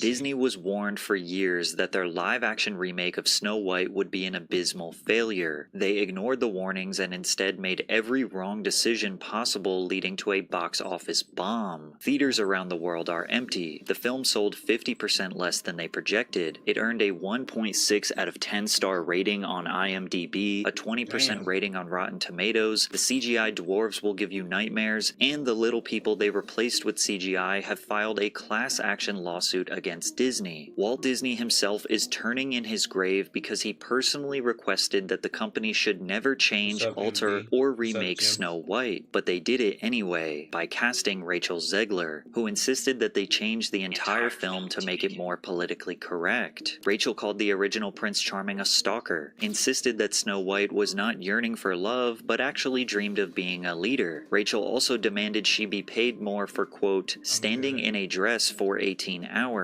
Zegler created so much controversy that Disney had to hire a personal security detail for her co-star Gal Gadot because of the countless death threats she was receiving. This movie is an absolute dumpster fire, and Rachel's response to the film bombing proved that everyone's suspicions about her were correct. I'm a narcissist. And yet none of that has anything to do with why people were suspicious about Rachel Zegler in the first place. In 2018, Rachel's friend sent her a tweet about an open casting call for Steven Spielberg's film adaptation of West Side Story. So 16-year-old Zegler recorded and submitted an audition tape. Bernardo and Anita argue all morning about a fight that's gonna happen tonight. Now, she was definitely a promising young talent. She spent her childhood acting in countless plays and developed an impressive singing voice. Rachel was just one of 30,000 who auditioned for the role of Maria. Without any professional acting experience, an agent, or connections in Hollywood, she was selected for the lead role. Her performance earned critical acclaim, and she went on to win the Golden Globe for Best Actress in a Motion Picture, Musical, or Comedy. The industry plant accusations were formed because some people simply do not believe that a no-name actor could get this lucky. She was basically hand-selected by Steven Spielberg. Then again, with the entertainment industry being flooded with nepo babies and people born into immense wealth, Rachel being essentially a random girl from New Jersey securing an A-list role actually might be a step in the right direction for Hollywood. However, they may have chose the wrong girl, because her inability to keep her politically charged opinions to herself started to cause problems for Disney executives. As if West Side Story wasn't already a massive introduction to Hollywood, her next role was even bigger, one that could set her up for a lifetime of success, and that was being cast as Snow White in Disney's live-action remake of the classic. Rachel chose to make this monumental announcement on Twitter where she wrote, "Yes, I am Snow White. No, I am not bleaching my skin for the role." Rachel deleted this tweet shortly after sending it out to the world. However, the reason she brought up her skin color in the first place was to address the criticism she was receiving online. In the original fairy tale and the 1937 animated film, Snow White is depicted as having skin as white as snow. It is quite literally the inception of the princess's identity. But Rachel Zegler is of Colombian descent and has more of an olive skin tone. Now, there definitely were some extreme takes, suggesting that Disney is evil and only casting POC characters to cause outrage. There were also some blatantly racist takes, but most people were just genuinely confused why Snow White wasn't going to be white, and this does seem to be a recurring theme for Disney these days. The original 1989 animation of The Little Mermaid depicted Ariel as a white woman, whereas the 2023 live-action remake cast Halle Bailey as Ariel, who is African American. And yes, this film was also accused of pandering, trying to change something that was a non-issue in the first place. However, defenders pointed out that mermaids don't have a race because they are not real. Normally, these controversies lead to failure, but the film grossed over $560 million worldwide and made a solid profit. But Zegler insisted that the Snow White remake was based on an alternative version of the story, one that doesn't have to do with her skin color. She said, "It fell back to another version of Snow White that was told in history, where she survived a snowstorm that occurred when she was a baby, and so the king and queen decided to name her Snow White to remind her of her resilience. One of the core points in our film for any young woman or young person is remembering how strong you actually are. And while this may seem like a small nuance that doesn't really matter in the grand scheme of things, it was an insight into the major changes that were coming next, because the more Zegler talked about the film, the more it seemed like it was going to be a disaster, particularly in this Variety interview where she talked about how she and the writers are giving Snow White a modern twist. You said you were bringing a modern edge to it. What do you mean by that? I just mean that it's no longer 1937, and we absolutely wrote a Snow White that is not going to be saved by the prince. She's not going to be saved by the prince. She's not going to be dreaming about true love. She's dreaming about becoming the leader she knows she can be. Snow White dreams of being a leader? Why not write a totally new story instead of remaking the old ones? It has nothing to do with Snow White. Zegler, there is nothing wrong with dreaming about true love. But people were not overreacting in the comments. Zegler supported I mean, I can get why people would be upset. It don't really make sense. Of Snow White dreaming to be a fucking leader, and the whole point was for it to be Snow White and Prince Charming, if I'm not mistaken. Maybe I'm a kid and I don't know what the fuck well, maybe is that right though? Snow White, Prince Charming? I don't fucking remember, but damn. That's kind of dumb. What's up, dysfunctional puppies? Make sure you like the stream, bro. And make sure you tune into my click on my page and tune into my desktop stream. We doing reactions right now, broski. What you doing? Reactions. Click on my page and tune into my desktop stream. My nigga Bratteram. I think I said your name right. But appreciate y'all. Make sure y'all like my stream, bro. Like the stream and subscribe.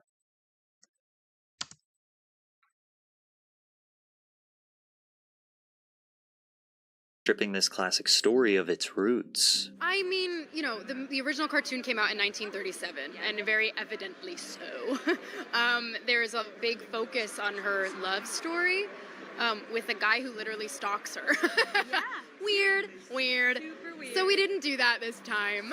Rachel's tone might come off silly to some, but it is evidently so sarcastic. Referring to Prince Charming as a stalker is inaccurate and disrespectful. We are not talking about just any Disney film. We are talking about the first ever full-length animated feature film in history. This is quite literally Walt Disney's baby. Now, people are already a little apprehensive towards the countless remakes of old Disney classics, but Rachel's lack of class and grace pushed anyone who was even a little open-minded away. Despite that, she continued to express her disdain for the original film. I was scared of the original cartoon. Like, I'm being so serious. I watched it once, never revisited. What you mean, huh? Dysfunctional puppies.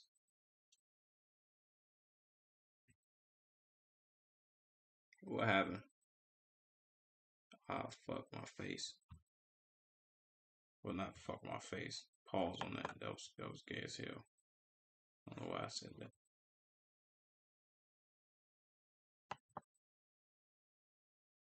Said, what are you listening to? This. It's my dog Patrick CC. You know what I'm saying? It's about the little Snow White movie that came out, but tune in. I'm streaming. Go click on my page, and this is my desktop stream on OBS. You feel what I'm saying? Y'all come tune in. Fuck with me. But yeah. Seems interesting. I'll listen. Yeah, for sure. It seemed interesting to me too. That's why I'm like, let me check this shit out. Let me see if it's some bullshit or something. This bitch is kind of fucking annoying, I'm not gonna lie to you. But just click on my page, bro. You'll see this shit sooner. Snow White again. What's interesting about Rachel claiming to be scared of the original film is that she also said the exact opposite during her press tour, showing pictures of her as a child in her Snow White dress and how she always dreamed as a little girl of being this princess. This constant flip-flopping along with her sarcastic tone just soured people's perception of her. But not only did she seem unappreciative of a Disney classic, she also made some interesting comments about her next role as Anthea in Shazam! Fury of the Gods. What made you want to step into this world of DC heroes? I needed a job. I'm being so serious. While yes, even actors have bills to pay and need a job to do that, some interpreted the remark as snarky and annoying. Now, to be fair, later in the interview, Rachel does go on to express her gratitude for receiving this role, considering it was only her second Hollywood film ever. But her unapologetic attitude on the red carpet continued to stir the pot, and she just kept making it worse, specifically during the writer's strike of 2023. The Writers Guild of America represents thousands of writers in film, TV, radio, and online media. They are the backbone of Hollywood's content. Despite their importance, Hollywood executives restructured the industry to drastically reduce residual payments, leaving most writers with little to no income after their work is uploaded to apps like Netflix, Hulu, HBO Max, etc. So the Guild went on a strike to renegotiate and push for higher pay. Rachel Zegler also used her voice to support the strike. If I'm going to stand there 18 hours in a dress of an iconic Disney princess, I deserve to be paid for every hour that it is streamed online. She's like everything people hate about this generation distilled into a single person. At this point, I'm sure you are noticing a pattern. While we hope that deep down Rachel's intentions are pure, and we hope that she truly is just trying to have an overall positive impact on the world, she has a terrible way of expressing her opinions, as her tone often comes off as disrespectful. Having 2 movies under her belt and already aggressively demanding higher pay came off extremely entitled, especially considering the strike was mostly for writers, because main characters, like Zegler, are often compensated extremely generously. By this point, her reputation was at an all-time low, and there were even rumors circulating that Disney was going to axe this film, as countless people expressed that Rachel Zegler is the sole reason that they would not go to watch the movie. But then somehow, Disney managed to make things even worse. They announced that they would be changing Snow White's 7 dwarves to the more politically correct Snow White's diverse group of magical creatures of all sizes and genders. Photos of the cast were leaked onto the internet, which sparked outrage. These look like medieval times reenactors at the local fair. Disney quickly responded and said that these were not pictures of the actual set, but nobody believed them. The only reason Disney planned on changing the dwarves in the first place was because of a comment made by Hollywood star Peter Dinklage, who felt that the new rendition of the movie was not progressive enough. I was a little taken back by they're very proud to cast a Latino actress as Snow White. Yeah. But you're still telling the story of Snow White, yeah. and 7 dwarfs. Sure. So you take a step back and look at what you're doing there. Yeah. I know. That makes no sense to me. Well, you're progressive in one way, but you're still making that backward story of 7 dwarves living in a cave. What the are you doing, man? Even though Peter Dinklage has built an illustrious Hollywood legacy with countless roles as a little person, he seemed pretty upset with Disney. They promptly responded that they would avoid reinforcing stereotypes and would be consulting with members of the dwarfism community to make the 7 characters more inclusive. Most people just looked at this as Disney once again pandering to another social issue, but what often happens when trying to please everyone for the sake of being politically correct, you end up pleasing no one. What they're doing is pretty much you're replacing jobs that people could have as little people.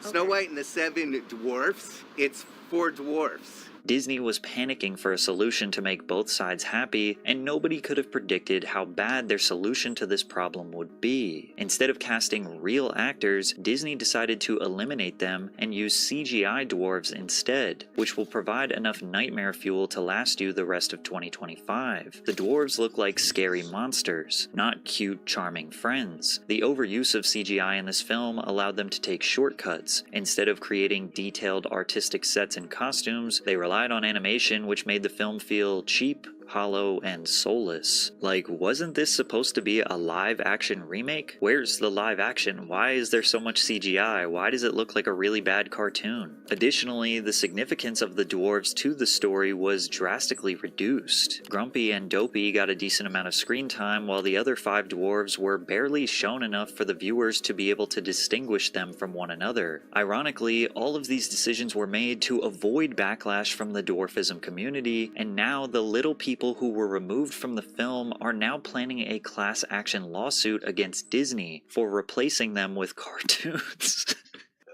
This is so ridiculous. Disney might be the dumbest motherfuckers of all time. Why are you pandering to communities? So you decided, okay, we're not gonna cast any dwarves, and we're not gonna call y'all dwarves, because that would be offensive to people who are dwarfs. That don't, like, that's not making no sense to me. Like, the whole point of Snow White and the 7 dwarfs is supposed to be Snow White and 7 dwarfs, not animated characters. So by y'all not including them, like, okay, we're not gonna offend them, we're just not gonna include them, and we're gonna use CGI.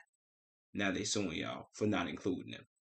Stop with the fucking overthinking, man. Like, see, that's that goofy ass woke shit, bro. Just make movies and make the shit funny. Stop pandering to communities, dummies. It's bad enough the lady's Latino that's playing the fucking Snow White, and the whole point of Snow White is that she's white, not Hispanic and brown skinned. Like, what are we doing? I don't know, bro. Disney is fucking stupid. I'm glad I kind of stopped watching at the right Actress time. Allie Chapman, who is 3 foot 8 inches tall, said, 7 talented little people actors could have played these roles in the live-action remake, and yet they chose to use cartoons. It's an insult and discriminatory. You ever see one of those tragic situations where it's extremely foggy and there's a traffic jam on the highway, and you have cars speeding into the fog, just crashing into each other? That is this film. And surely it couldn't get any worse, right? Wrong, because now there was a major dispute between the two stars of the film, Gal Gadot and Rachel Zegler. Fans noticed sometime between 2023 and 2024 that Gal and Rachel may have developed some tension. As you can see in this interview, Gal Gadot is a dope ass fucking actress. Shout out to her, bro. If I'm not mistaken, she was in Fast and Furious a couple times, and she's also played in a ton of other movies. This weak ass Rachel bitch, I don't know who this is. This bitch can get the fuck out of here. You seem a little too entitled. Weak ass bitch. Fuck. Gal is being professional, looking and smiling while Zegler is speaking. But whenever Gal is speaking, Zegler refuses to look at her, often looking down at her feet or off to the side. Their body language screams that there is tension between them, and these assumptions would be proven true. When Disney released the official trailer for Snow White, Rachel thanked the fans for their support, receiving over 120 million views in 24 hours. She used that big moment to make a political statement. And always remember, Free Palestine. While some saw this as an honorable act of solidarity, others interpreted it as a jab at her co-star. Gal Gadot is Israeli, and even served in their military. Gal has been outwardly supportive of her country, specifically posting support for the IDF and civilian hostages taken during the October 7th Hamas attack. Almost immediately, Gal began getting a concerning amount of death threats. Things got so bad that Disney had to hire a personal security detail for Gadot. One of the Disney producers, Mark Platt, flew from Los Angeles to New York to have a personal crisis talk with Zegler. Platt had to remind her how much was at stake with the movie and her career before asking her to post heedfully. The son of the Disney producer was criticized online for his father trying to reprimand Zegler, to which he responded, "Yeah, my dad, the producer of an enormous piece of Disney IP with hundreds of millions of dollars on the line, had to leave his family to fly across the country to reprimand his 20-year-old employee for dragging her personal politics into the middle of promoting the movie for which she signed a multi-million-dollar contract to get paid and do publicity for. This is called adult responsibility and accountability, and her actions clearly hurt the film's box office. Free speech does not mean you're allowed to say whatever you want in your private employment without repercussions. Tens of thousands of people worked on that film, and she hijacked the conversation for her own immature desires, at the risk of all the colleagues and crew and blue-collar workers who depend on that movie to be successful. Narcissism is not something to be coddled or encouraged. Now, Rachel Zegler cannot necessarily be held responsible for the actions of other people. After all, her and her co-star are doing the exact same thing, they are just expressing support for opposite sides. But all of this could have been avoided if they just left politics out of a children's movie. But Zegler was insistent on making her political opinion heard at any opportunity she could. Vote for Kamala Harris. And it's actually non-negotiable. Our rights are on the line, folks. Our reproductive rights. Come on. Go vote blue. And if you disagree with this sentiment, It's annoying. just hit the unfollow button. I don't need your business. And what better time than immediately after the election of President Donald Trump? She posted on her Instagram story, "I find myself speechless in the midst of this. Another 4 years of hatred, leaning us towards a world I do not want to live in. Leaning us towards a world that will be hard to raise my daughter in." She doesn't have a daughter, by the way. Leaning us towards a world that will force her to have a baby she doesn't want. Leaning us towards a world that is fearful. I shouldn't be this shocked, but I am. I am heartbroken for my friends who awoke fear this morning, and I am here with you. To cry, to yell, to hug, to wax poetic on how the left continues to fail us in forging a new path forward. This loss should not have been, and it certainly should not have been by so many votes. May Trump supporters and Trump voters and Trump himself never know peace. This sent the media into an all-out frenzy, particularly conservative media, who were shocked that Disney was allowing their star to publicly condemn half the country. Hello, Disney. You're going to have to redo your film again.